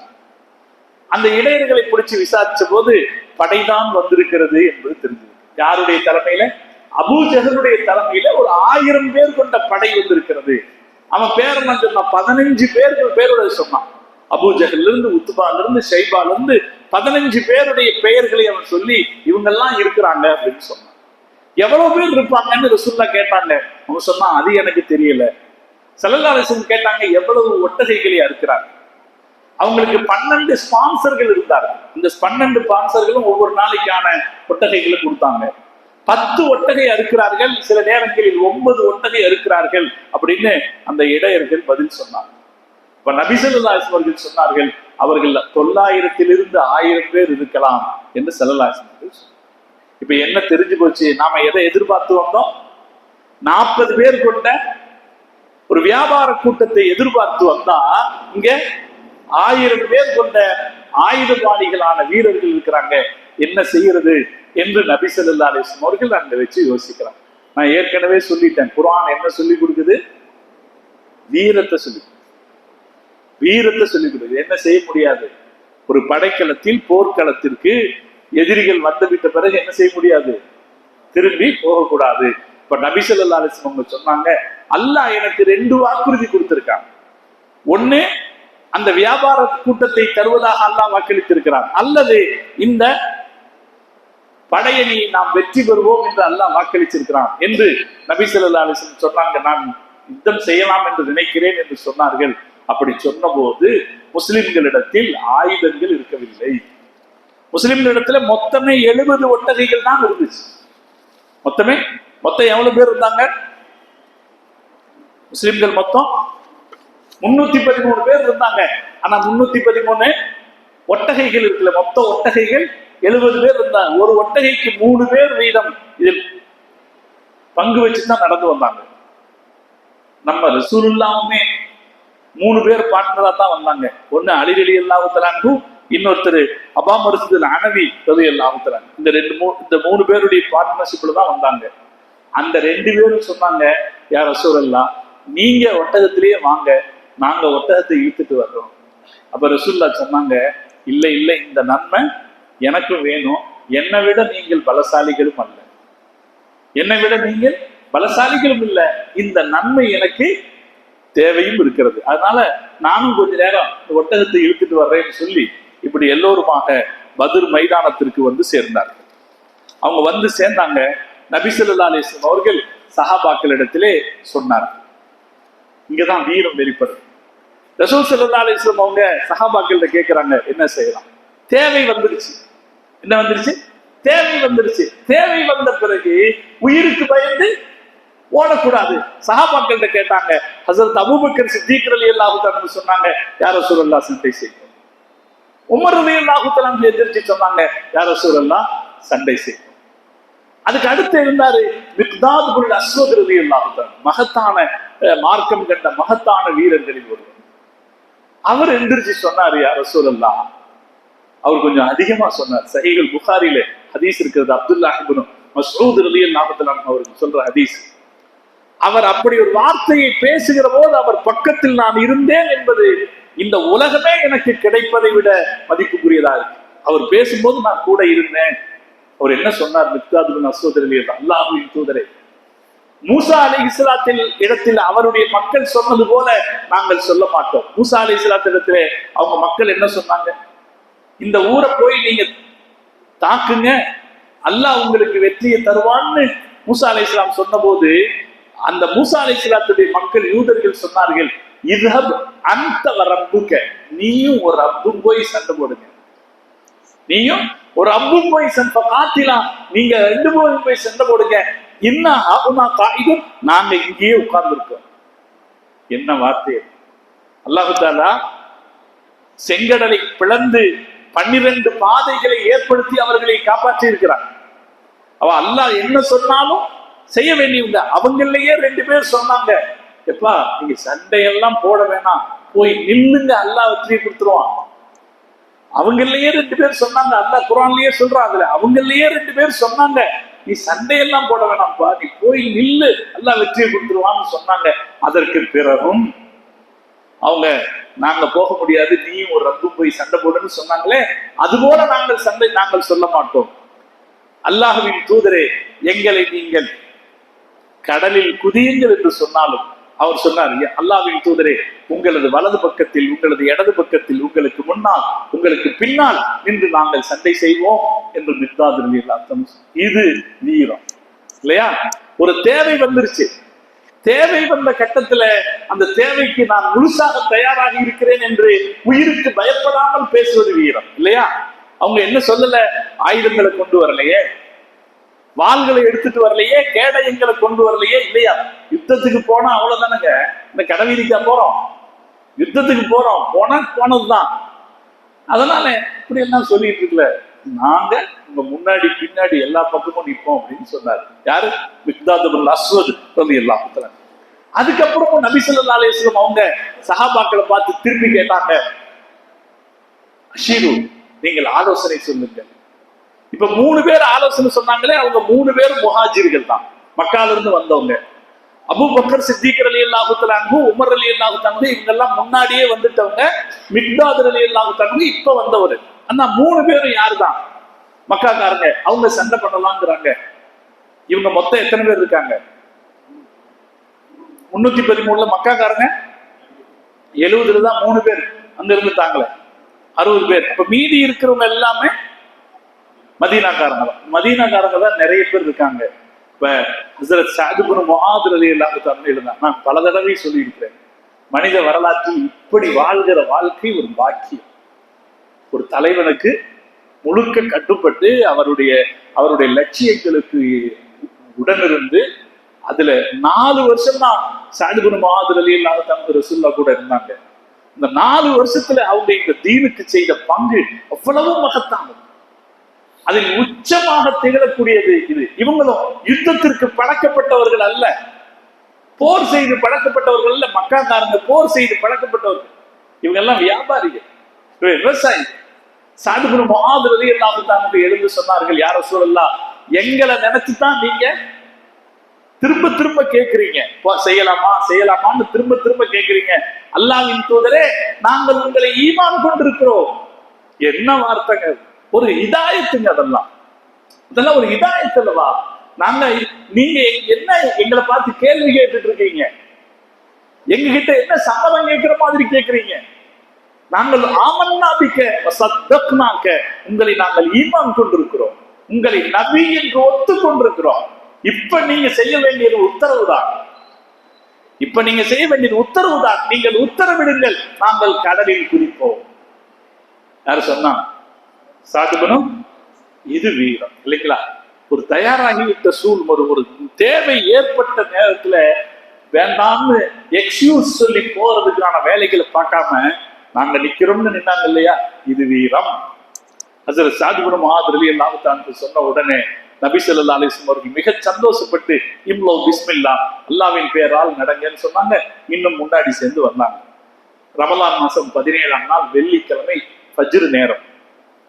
ஃபஜ்ர் நேரத்துல ஃபஜ்ர் வெளுப்பு வதக்கிற போது சஹாபாக்கள் எதிரிகளை பார்க்கிறார்கள், ஒருவர்களை பார்த்துக் கொள்கிறார்கள். வெட்ட வெளி, அந்த திறந்த வெளியில முஸ்லிம்களுடைய எண்ணிக்கை ரொம்ப கம்மியா தெரியுது. இவங்க 1000 பேர் இருக்காங்க முஸ்லிம். அதுவும் வேற ஒட்டகங்களோ எதுவும் இல்லை. அவங்கள்ட்ட 700 ஒட்டகை இருக்கிறது. மக்கா காபிர்களிடத்தில் 700 ஒட்டகை இருக்கு. இவங்கள்ட்ட எவ்வளவு இருந்துச்சு? 70 இருந்துச்சு. அந்த ஒட்டகையே பெரிய கூட்டமா இருக்குமா இல்லையா? ஒட்டகையே பெரிய கூட்டமா இருக்கு. இவங்களுக்கு இருந்தது. அந்த திறந்த பத்ரின் வெளியிலே பார்க்கிற போது முஸ்லிம்களுடைய எண்ணிக்கை ரொம்ப கம்மியா இருந்துச்சு, ரொம்ப கம்மியா இருந்துச்சு. அவங்களுடைய எண்ணிக்கை ரொம்ப பெருசா இருந்தது. ஆனாலும் முஸ்லிம்கள் நடந்தார். நபி ஸல்லல்லாஹு அலைஹி வஸல்லம் வெள்ளிக்கிழமை காலையில சஹாபாக்களை அணிவகுத்து நிறுத்திவிட்டு அவங்க நேரா அவங்களுக்குன்னு ஒரு கூடாரம் அமைக்கப்பட்டிருந்தது.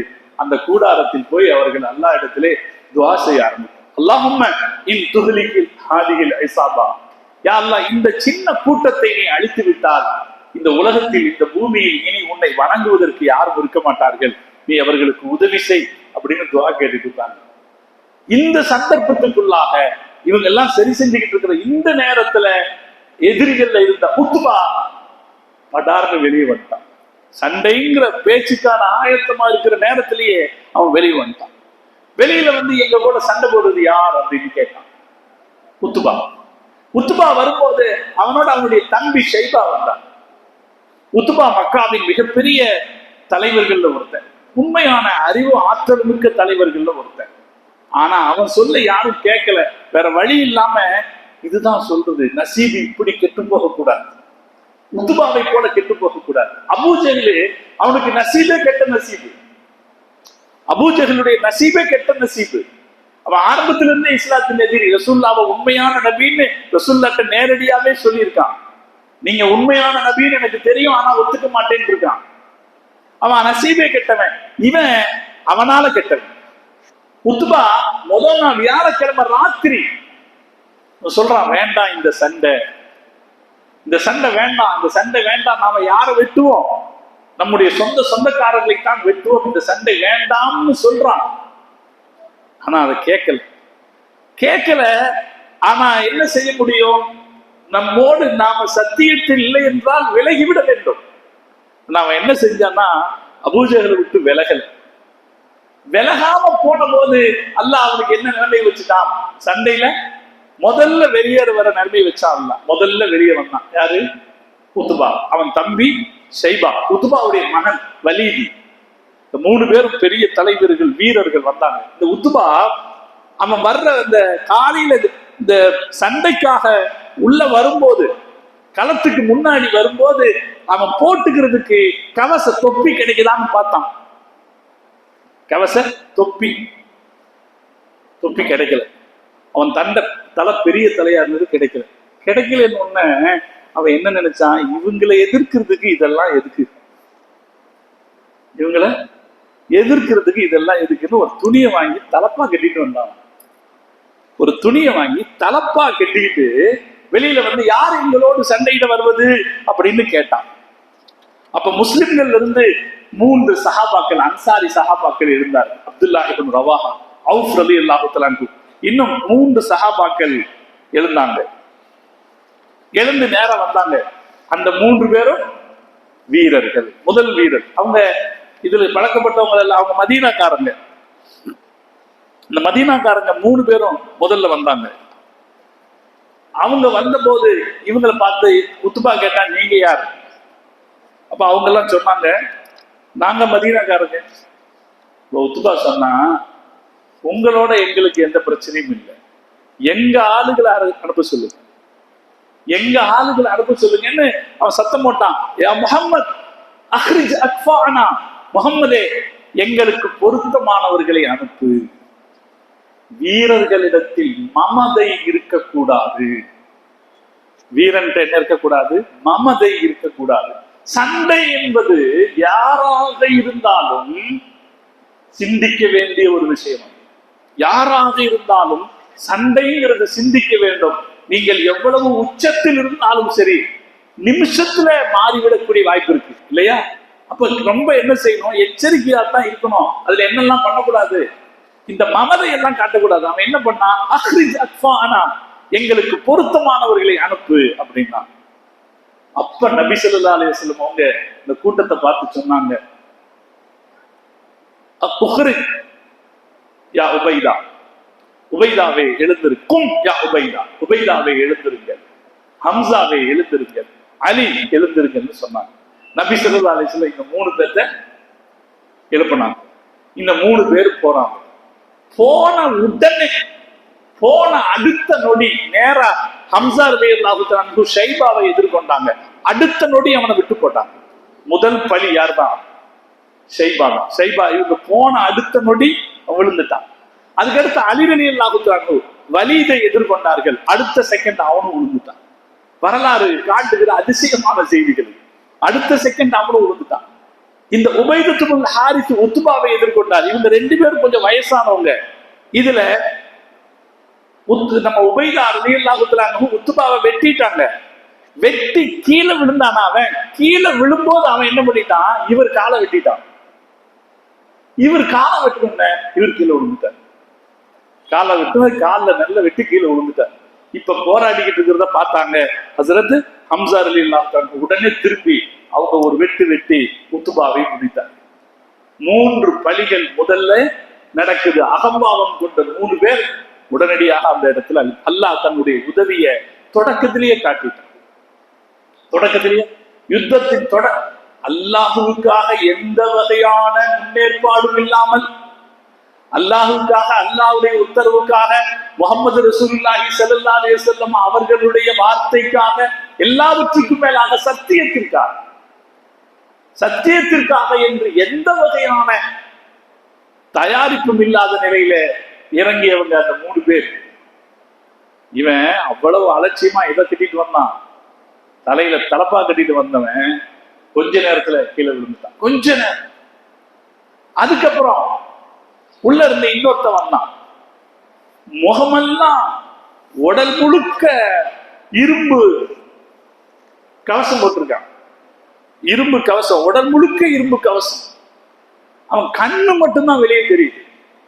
ஆனா ராத்தில் கர்ஷ் அப்படின்னு சொல்லி பெருசா வீர பராக்கிரமத்தை பேசிக்கிட்டே வர்றான். என்ன செய்யுது? இவனை யார் எதிர்கொள்றது? அவனை எங்கேயுமே அடிக்க முடியாது, எங்கேயுமே அவனை அடிக்க முடியாது. கண்ணு மட்டும்தான் வெளியே தெரியுது. ஆனா முஸ்லிம்கள் தயங்கி நிற்கல. ஜுபைர் ரலியல்லாஹு தஆலா, இஸ்லாம் கண்ட மகத்தான வீரர்களில் ஒருத்தர் ஜுபைர் ரலியல்லாஹு தஆலா, அவர் எதிர்த்து போனார். நேரா போனார். என்ன பார்த்தாரு? இப்படி பார்த்தாரு. இவனை எங்கடா அடிக்கிறதுன்னு பார்த்தாரு. அடிக்கிறதுக்கு இடமே இல்லை. கையில ஒரு வாள் வச்சிருந்தார். அந்த வாளை எடுத்து நேரா அவன் கண்ணுல சொருகிட்டார். அவன் கீழே விழுந்தான். கீழே விழுந்த உடனே அந்த வாளை திரும்பி எடுக்கிறதுக்காக ஒரு உழு முழுக்கினாரா, அந்த வாள் முனை ஒடிஞ்சு போச்சு. உடஞ்ச வாளை நபி ஸல்லல்லாஹு அலைஹி வஸல்லம் கேட்டு வாங்கிட்டாங்க. உடஞ்ச வாளுக்கு மரியாதை இருக்குமா? உடஞ்ச வாளுக்கு மரியாதை இருக்காது. ஆனால் அது ஆற்றிய பணி அப்படிப்பட்டது. இதுதான் இஸ்லாமிய வீரம். இவர்கள் யாருக்கும் ஒரு தேவைக்கு என்ன செய்தாங்கன்னா, எந்த வகையான அர்ப்பணிப்புக்கும் தயாராகி வெளியே வந்தாங்க. கொஞ்ச நேரத்துல அவனை வெட்டினாங்க. அந்த வாள் முனை ஒடிச்சு போச்சு. நபி ஸல்லல்லாஹு அலைஹி வஸல்லம் அந்த வாளை அவங்க வாங்கி வச்சுக்கிட்டாங்க. அவங்க ஹயாத் இருக்கிற வரைக்கும் அந்த வாள் அவங்ககிட்ட இருந்துச்சு. அதுக்கப்புறம் அபூபக்கர் சித்திக் ரலியல்லாஹு தஆலா காலத்துல அவர் வாங்கி வச்சுக்கிட்டார். உமர் ரலியல்லாஹு தஆலா காலத்துல அவர் வாங்கி வச்சுக்கிட்டார். அதுக்கப்புறம் அந்த வாள் அவங்களுடைய குடும்பத்தாருக்கு தரப்பட்டது. அவங்க குடும்பத்துக்காரங்க அந்த முனை மழுங்கிய வாளை பத்திரமாக வைத்திருந்தார். பொருள் எவ்வளவு பழுதாகிவிட்டாலும் கூட அது ஆற்றிய சேவை மதிப்பிற்குரிய. அதனால அது ரொம்ப பத்திரமா அவங்க குடும்பத்துல இருந்துச்சு. ஒரு காலகட்டத்தில் அவங்க குடும்பத்துல சொத்து பங்கீடு வரும்போது இந்த வாள் பெரிய பிரச்சனையா போச்சு. எல்லாரும் என்ன சொல்றாங்க? என் சொத்தே வேண்டாம், இன்னும் கொடு, இந்த வாழை கொடுன்னு பேசுறாங்க. வாள் பெரிய பிரச்சனையா போச்சு. கடைசியில இல்ல வேண்டாம், உங்களுக்குள்ள பங்கு வச்சா இதுல உங்களுக்குள்ள சகோதர சண்டையா போயிடும், அதனால ஒரு வழி பண்ணுவோம், இந்த வாழை ஏலம் போட்டு யாருக்காவது வித்துருவோம் அப்படின்னு சொன்னாங்க. ஏலம் போட்டாங்க. அந்த முனை மழுங்கிய வாளுக்கு 3000 திர்ஹம்கள் கிடைச்சு. அதை அவங்க சகோதரர்களுக்குள்ளே பங்கு வைக்கப்பட்டது அப்படின்ற ஹதீஸ் சரிகள் புகாரில இருக்கு. யாரு இந்த வீரத்துக்கு சொந்தக்காரர்? யார்? ஜுபைர் ரலியல்லாஹு. பத்ர் யுத்தத்தை நாம சிந்திக்கிற போது இவங்களை எல்லாம் யோசிக்கும். முதல்ல உபைதத்து பின் ஹாரிஸ் ரலியல்லாஹு தஆலா, ஹம்சா ரலியல்லாஹு, அலி ரலியல்லாஹு தஆலா, அதுக்கப்புறம் இப்ப நான் சொன்னேன் ஜுபைர் ரலியல்லாஹு. இவங்க எல்லாம் இதற்கு பிறகு நபி ஸல்லல்லாஹு அலைஹி வஸல்லம் அவங்க எங்க வந்துட்டாங்க? திரும்ப கூடாரத்துக்கு வந்துட்டாங்க. கூடாரத்துக்கு வந்து யா ஹய்யு யா கய்யூம், யா ஹய்யு யா கய்யூம் என்று அவங்க துஆ செஞ்சுக்கிட்டே இருக்கிறாங்க. இந்த பக்கம் 2 தரப்பிலும் மக்கள் மோதிக்கொள்ள ஆரம்பிச்சு. அப்படி மோதிக்கொள்ள ஆரம்பிச்ச போது சண்டை நடந்து கொஞ்சம் வேகம் எடுத்திருக்கிற போது அப்துல் ரஹ்மான் இப்னு அவுஃப் ரலியல்லாஹு தஆலா சொல்றாங்க, சண்டை நடந்துகிட்டு இருக்கிற நேரத்துல என் பக்கத்துல 2 சிறு பசங்களை பார்த்தேன், இளைஞர்களை பார்த்தேன். 2 முஸ்லிம் இளைஞர்கள், முஆத் ரலியல்லாஹு தஆலா, அவுஃப் ரலியல்லாஹு தஆலா, இந்த 2 பேரை பார்த்தேன். 2 சின்ன பசங்கன்னா இளம் பசங்க. எனக்கு அந்த 2 பேருக்கு நடுவுல இருக்கிறது பத்திரமா தோணல. நம்ம யாருக்கு இடையில இருக்கணும்? வீரர்களாக இருந்தா பெரிய வீரர்களுக்கு இடையில இருக்கணும். இந்த 2 இளைஞர்கள் பக்கத்தில் நிக்கிறாங்களே, எனக்கு அது சரியா படல.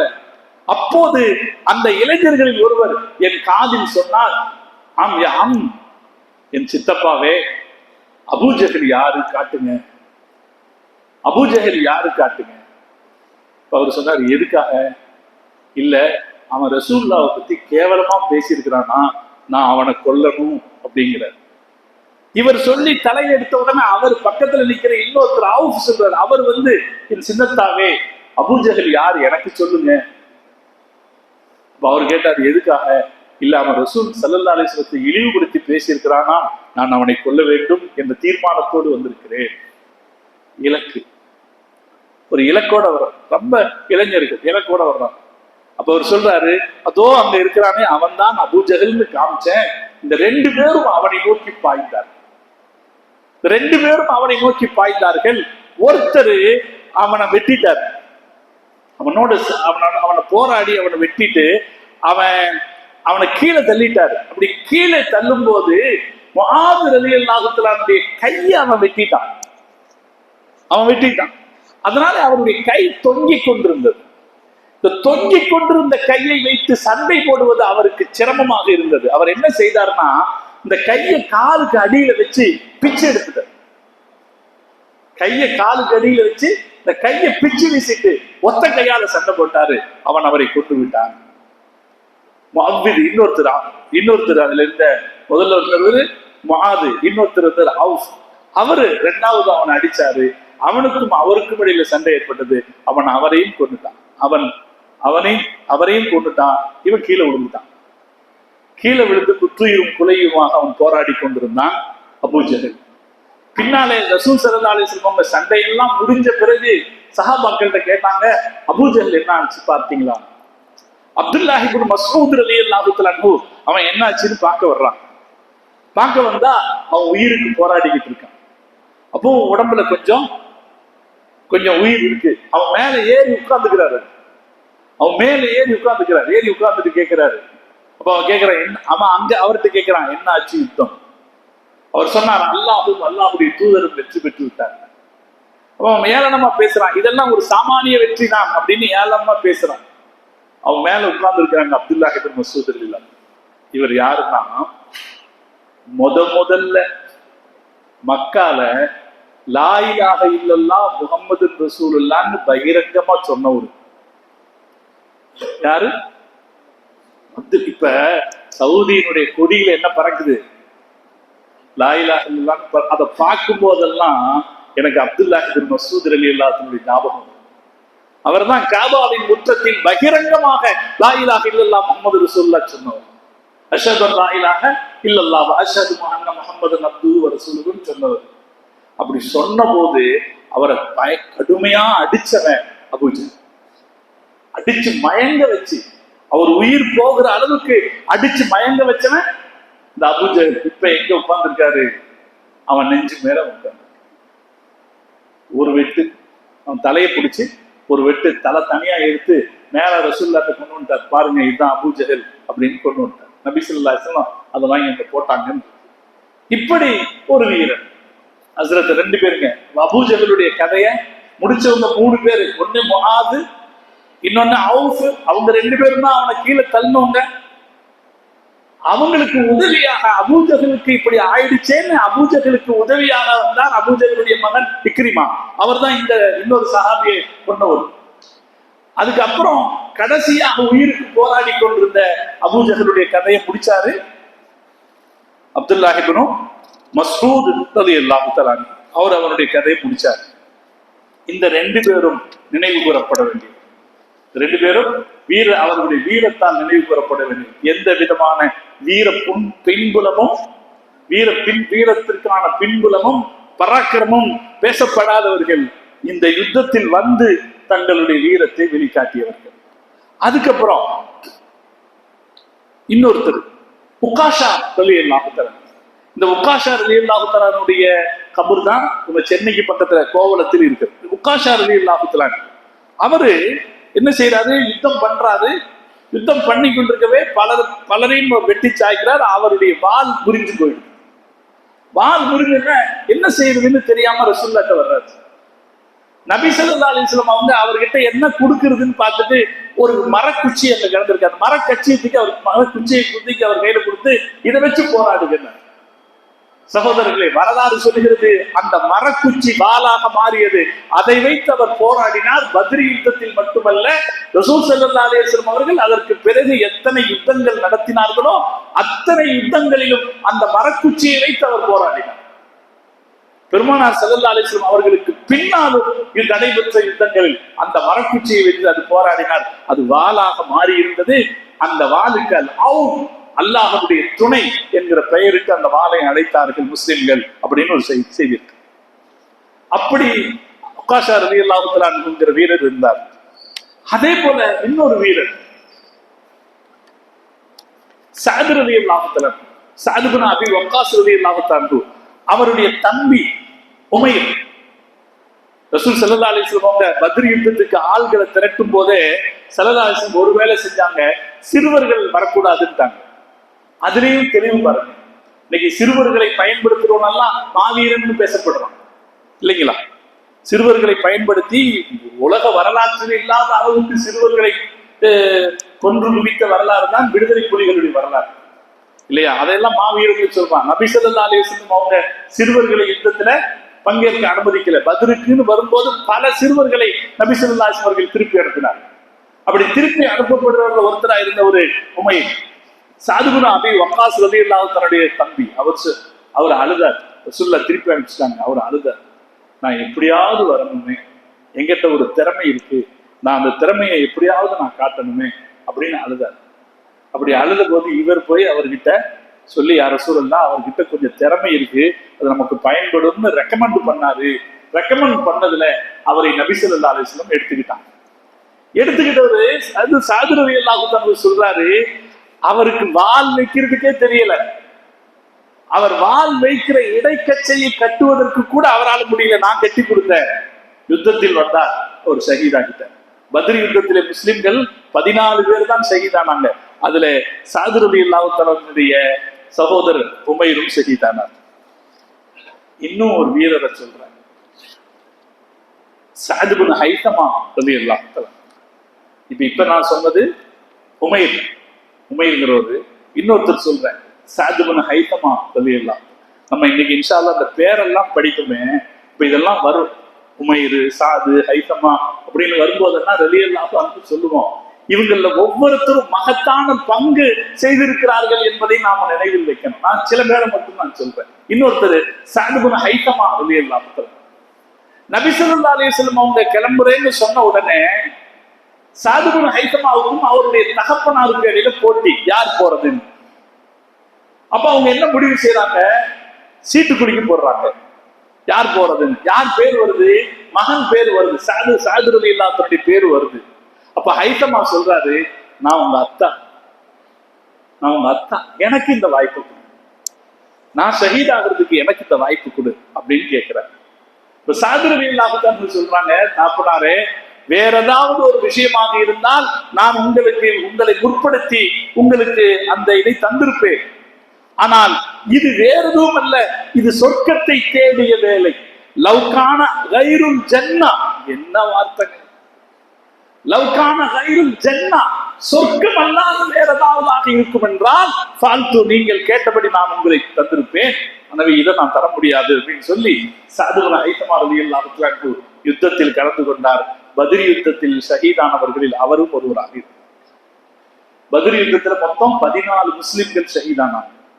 அதுல 13 பேர் அங்கேயே அடக்கம் செய்யப்பட்டாங்க. எங்க? அந்த பத்ர் களத்திலேயே அடக்கம் செய்யப்பட்டாங்க. இப்ப அங்க பார்த்தோம்னா அந்த 13 பேர் இருக்கும். ஒருத்தர் மட்டும் அங்க அடக்கம் செய்யப்படல. அவர் யாருன்னா உபைத் இப்னு ஹாரிஸ். முதல்ல எந்திரிக்க சொன்னாங்களே ரசூலுல்லாஹ், காலில் அடிபட்டு கீழே விழுந்தாரு. அவரு ஒரே அழுக. ஏன்னா அவர் தப்பிச்சுக்கிட்டார், அவர் உயிர் போகல. அவர் நபி ஸல்லல்லாஹு அலைஹி வஸல்லம் வந்து அழுகிறார், யா ரசூலல்லாஹ், நான் ஷஹீதாக மாட்டேனா, நான் ஷஹீதுகளுடைய பட்டியலில் சேர மாட்டேனான்னு கேட்டார். ரசூலுல்லாஹ் சொன்னாங்க, நீங்கள் ஷஹீது தான் என்று சொன்னாங்க. கொஞ்ச தூரம் வர்றதுக்கு இடையில அவருக்கு காலில் பலமான அடிபட்டு இருந்துச்சு. அதுல அவர் ஷஹீத் ஆயிட்டார். அவரை அங்க அடக்கம் செய்தாங்க, சஃப்ரா அப்படிங்கிற இடத்துல அடக்கம் செய்தாங்க. இப்ப மொத்தம் பத்ர் யுத்தத்திலே முஸ்லிம்கள் தரப்பில் ஏற்பட்ட இழப்பு 14. இந்த 14 பேர் இழப்போடு முஸ்லிம்கள் மகத்தான வெற்றி பெற்றார்கள். மக்காவின் காபிர்கள், பெரும் தலைவர்கள் அத்தனை பேரும் கொல்லப்பட்டார்கள். அதுவும் எங்கே கொல்லப்பட்டார்கள்னா அவர்கள் எங்கு விழுந்து கிடப்பார்கள் என்று பெருமானார் ஸல்லல்லாஹு அலைஹி அவர்கள் முதல் நாள் இரவு அறிவித்து அடையாளம் காட்டினார்களோ அந்த இடத்தில் அவர்கள் விழுந்து கிடந்தார். நபி ஸல்லல்லாஹு அலைஹி அவர்கள் அடையாளம் காட்டிய இடத்தில் இங்கே உத்பா விழுந்து கிடப்பான், இங்கே ஷைபா விழுந்து கிடப்பான், இங்கே இவன் விழுந்து கிடப்பான் என்று நபி ஸல்லல்லாஹு அலைஹி அவர்கள் அடையாளம் காட்டிய இடத்தில் அவர்கள் விழுந்து கிடந்தார்கள். இது அவங்க அத்தனை பேரும் கொஞ்ச நேரத்துல வரலாறு சொல்லுது, சுபுகு தொழுகை ஆரம்பிச்ச சுபுகு தொழுகைக்கு பின்னாடி சண்டை தொடங்கிச்சு. வெள்ளிக்கிழமை காலையில லுஹா தொழுகைக்குள் சண்டை புரிஞ்சிருச்சு. அல்லாஹ் வெற்றியை கொடுத்துட்டான். சத்தியம் எது அசத்தியம் எது என்பதை அல்லாஹ் உறுதிபட தெரியப்படுத்திட்டான். வரலாற்றில் மிகப்பெரிய ஒரு உலக வரலாற்றில் மிகப்பெரிய தாக்கத்தை ஏற்படுத்திய சண்டைகளில் ஒன்று பத்ர் சண்டை இல்லையா? உலக வரலாற்றிலே சில பெரிய யுத்தங்கள் இருக்கு. பானிபட் யுத்தம் முகலாயர்கள் இந்தியாவுக்குள்ளே நுழைவதற்கு வழிவகுத்ததுன்னு சொல்லுவான். பிலாசி போர் ஆங்கிலேயர்கள் இந்தியாவுக்குள்ளே நுழைவதற்கு வழிவகுத்ததுன்னு சொல்லுவான். இப்படி உலகத்துல சில யுத்தங்கள் சில விளைவுகளை ஏற்படுத்தி இருக்கிறது.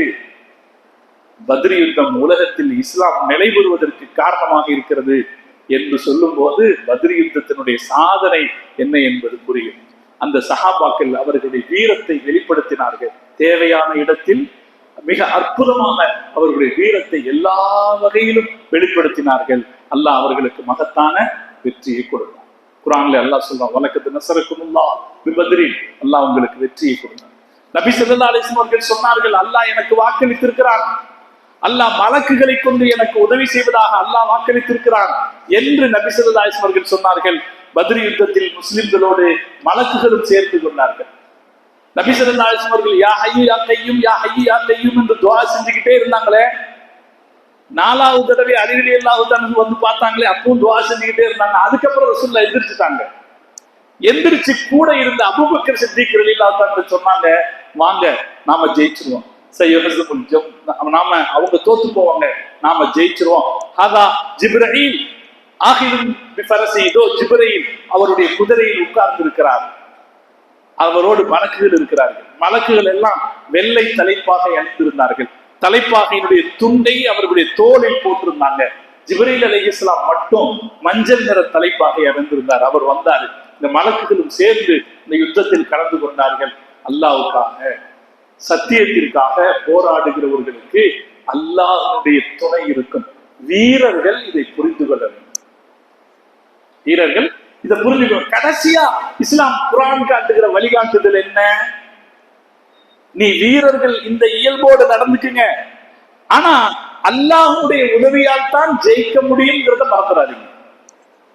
எந்த வீரருக்கும் கடைசியாக குர்ஆன் சொல்கிற செய்தி என்ன? அல்லாஹ்வுடைய உதவியால் தான் ஜெயிக்க முடியும் என்பதை மறந்து விடாதீர்கள் என்பதை அல்லாஹ் இந்த மலக்குகளின் உதவியின் மூலமாக உறுதி செய்தான். இந்த மலக்குகளை சஹாபாக்களும் பார்த்தார். ஒரு சஹாபி சொல்றார், நான் ஒருத்தரோட சண்டை போடுறதுக்கு போறேன், என் வால் படுறதுக்கு முன்னாடி அவர் தலை கீழே விழுந்துச்சு. சஹாபாக்களால் வெட்டப்பட்டவர்களை நாங்கள் அடையாளம் கண்டு கொண்டோம். அவர்களது பிடரிகள் வெட்டப்பட்டிருக்கிறோம். சாதாரண நம்ம வெட்டினா எங்க வெட்டுவோம்? கழுத்துல தான் அது அவர்களுடைய பிடரிகள் வெட்டப்பட்டிருக்கும். இரண்டாவது அவர்களுடைய மொழிகள் இது யார் மற்றவங்களால கரெக்டா மொழியில் அடிக்க முடியுமா?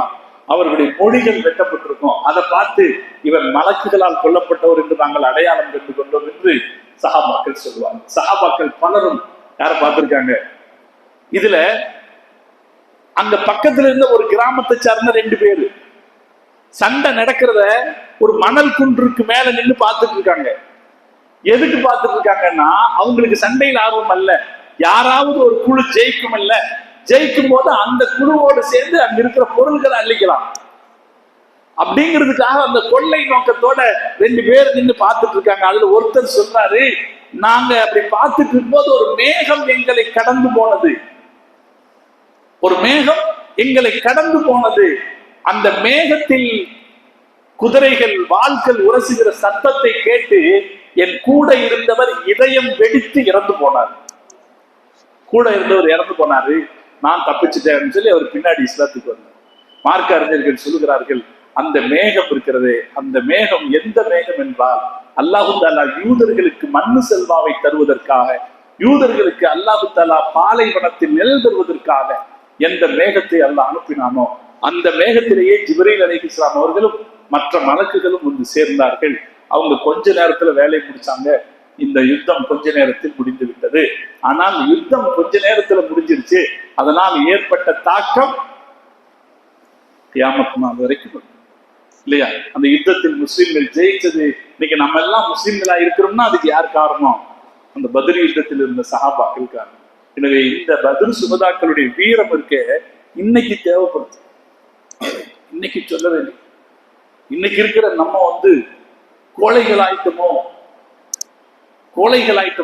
பலவீனப்பட்டுட்டோமோ, நம்மளால வந்து எதிர்த்து நிற்பது அப்படிங்கிறது ரிட்டாலியேட், திருப்பி நமக்கு அநீதி இழைக்கும் போது அதை திருப்பி கொடுக்குதல் அப்படிங்கிறது, அந்த நம்ம ரத்தம் சூடு குறைஞ்சு போச்சோ அப்படின்னு நினைக்கிற நேரத்துல பத்ர் சுஹதாக்களுடைய இந்த வாழ்க்கை வரலாறு நமக்கு மிகப்பெரிய பாடம். அல்லாஹ் தஆலா அந்த பத்ர் சுஹதாக்களுடைய பரக்கத்தாலே இந்தியாவில், நம்முடைய நாட்டிலும் உலகத்திலும் முஸ்லிம்களுக்கு இஸ்ஸத்தை அல்லாஹ் தந்தல் புரிவானாக. இஸ்லாத்திற்கு அல்லாஹ் இஸ்ஸத்தை தந்தல் புரிவானாக. பத்ர் சுஹதாக்களுடைய பரக்கத்தினாலே நம் வாழ்க்கையின் எல்லா தேவைகளையும் அல்லாஹ் நிறைவேற்றி தந்தல் புரிவானாக. முஸ்லிம் உம்மத்துக்கு இந்த நன்றி உணர்வு இருக்கு. ஒண்ணு, ரசூலுல்லாஹ்வே பத்ர் சுஹதாக்களை மதிச்சாங்க.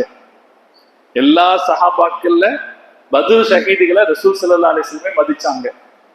எந்த ஒரு படையெடுப்பு அனுப்புறதா இருந்தாலும் சரி, பத்ர்ல ஷஹீதானவர் இருக்காரான்னு பார்த்து அனுப்புனாங்க. அதே போல ஒரு 4 பேர் மௌத்தாயிட்டாங்கன்னா பத்ர்ல ஷஹீதானவரை முதல்ல அடக்கம் பண்ணாங்க. ஜனாசா தொழுகை வைக்கும் போதும் பத்ர் யுத்தத்தில் கலந்து கொண்டவர் இருந்தா அவருக்கு 5 தக்பீர் சொன்னாங்க. மற்றவங்களுக்கெல்லாம் 4 தக்பீர் சொன்ன ரசூலுல்லாஹ், பத்ர்ல கலந்துகிட்ட சஹாபிக்கு 5 தக்பீர் சொன்னாங்க. அப்படி சிறப்பு ரசூலுல்லாஹ் காமிச்சாங்க. எப்படி எல்லாம் வாய்ப்பு கிடைக்குமோ அப்படியெல்லாம் நபி ஸல்லல்லாஹு அலைஹி வஸல்லம் அவர்கள் பத்ரில் கலந்து கொண்ட சஹாபாக்களை கவனித்தார்கள். அவங்களுக்கு சில சலுகைகளை கொடுத்தார்கள். அவங்க நடந்துகிட்ட, அவங்க பின்னாடி ஏதாவது சில விஷயங்கள்ல ஏதாவது அவர்கள் விஷயத்தில் ஒரு பின்னடைவு இருக்குமானால் நபி ஸல்லல்லாஹு அலைஹி வஸல்லம் அவர்கள் அவர் பத்ரில் கலந்து கொண்டவர்கிற காரணத்துக்காகவே அவரை ஒண்ணு செய்ய ஆரம்பித்தாங்க. ஒரு ஹதீஸ் இருக்கு, சஹீஹுல் புகாரில வந்து நம்ம எல்லாரும் கேள்விப்பட்டிருக்கோம். நபி ஸல்லல்லாஹு அலைஹி வஸல்லம் அவங்க ஒரு நாள் அலி ரலியல்லாஹு தஆலா கூப்பிட்டாங்க, ஜுபைர் ரலியல்லாஹு தஆலா கூப்பிட்டாங்க, மிக்தாத் ரலியல்லாஹு தஆலா கூப்பிட்டாங்க. இவங்க பேரெல்லாம் நம்ம பார்த்திருக்கோம். மிக்தாத் ரலியல்லாஹு தஆலா கூப்பிட்டாங்க. இவங்க 3 பேரையும் கூப்பிட்டாங்க. 3 பேரும் வேகமாக குதிரையில் செலுத்தக்கூடிய குதிரை வீரர்கள். 3 பேரை கூப்பிட்டு ரசூலுல்லாஹ் சொன்னாங்க, நீங்க சீக்கிரமா போங்க, நீங்க சீக்கிரமா மக்காவுக்கு போற திசையில சீக்கிரமா போங்க. ரௌலாஹா என்கிற ஒரு இடத்தில் ஒரு பெண்ணை பார்ப்பீர்கள். அந்த பெண்ணிடத்தில் ஒரு கடிதம் இருக்கிறது, அதை வாங்கிட்டு வாங்க அப்படின்னு சொல்லி அனுப்பினாங்க. ரசூல் ஸல்லல்லாஹு அலைஹி வஸல்லம் சொன்ன உடனே இந்த 3 சஹாபாக்களும் வேகமா கிளம்பி போறாங்க. நபி ஸல்லல்லாஹு அலைஹி வஸல்லம் எந்த இடத்தை குறிப்பிட்டாங்களோ அந்த இடத்துல ஒரு பெண் வேகமாக போய் கொண்டிருப்பதை பார்த்தார்கள். பார்த்து அந்த பெண்ணை 3 பேரும் சேர்த்து வளையிட்டாங்க, தடுத்தாங்க. கடிதத்தை கொடுன்னு கேட்டாங்க. அந்த பெண் சாதிச்சா, கடிதமெல்லாம் என்கிட்ட இல்ல, நீங்க வேணா செக் பண்ணி பாத்துக்கீங்க, பைய கொடுக்குறா என்ன இருக்கு அது எல்லாத்தையும் வேணா செக் பண்ணி பாத்துக்கீங்க. 2 சஹாபாக்களும் செக் பண்ணி பார்த்துட்டு கடிதம் எல்லாம் ஒண்ணும் இல்லையேன்ட்டாங்க. ஹஸரத் அலி ரலியல்லாஹு தஆலா சொன்னாங்க, உங்கள்ட்ட கடிதம் இருக்குன்னு சொன்னது யாரு? ரசூலுல்லாஹ். அப்ப என்ன இருக்கு? ரசூலுல்லாஹ் சொன்ன மாதிரி நீங்க போனா ரௌலாஹாங்கிற இடத்துல ஒரு பெண்ணை பார்ப்பீர்கள்னு சொன்னா, அந்த சொன்ன மாதிரி அந்த இடத்துல ஒரு பெண் இருக்கிறத பார்த்துட்டாங்களா இல்லையா? இதுதாங்க ஈமானும் ஹிதாயத்தும். ஹிதாயத்து என்னன்னா, இது எல்லாம் கொஞ்சம் கால்குலேட் பண்ணி பார்க்கறதுக்கான ஒரு வாய்ப்பு. அலி ரலியல்லாஹு தஆலா அந்த பெண்ணிடத்துல சொன்னாங்க, நீ கடிதத்தை தர்றியா அல்லது உன் ஆடைகளை நாங்கள் கலைந்து விடுவோம் அப்படின்னு. அப்ப அந்த பெண்ணு அவங்களுடைய கொண்டையில இந்த கடிதத்தை மறைச்சு வச்சு அந்த கடிதத்தை எடுத்து கொடுத்தாங்க. இந்த கடிதத்தை வாங்கிட்டு இந்த 3 பேரும் வேகமா ரசூல் ஸல்லல்லாஹு அலைஹி வஸல்லம் வந்தாங்க. நபி ஸல்லல்லாஹு அலைஹி வஸல்லம் அந்த கடிதத்தை படிச்சு பார்க்கறாங்க. ஹாத்தப் இப்னு அபி பல்தா ரலியல்லாஹு தஆலா அன்ஹுங்கிற சஹாபி அந்த கடிதத்தை எழுதியிருக்காரு. யாருக்கு எழுதியிருக்கிறாருன்னா மக்காக்காரங்களுக்கு எழுதியிருக்காரு. என்ன எழுதியிருக்காருன்னா, சீக்கிரமாக முகமது ஸல்லல்லாஹு அலைஹி வஸல்லம் உங்கள் மீது படையெடுத்து வர போறாங்க.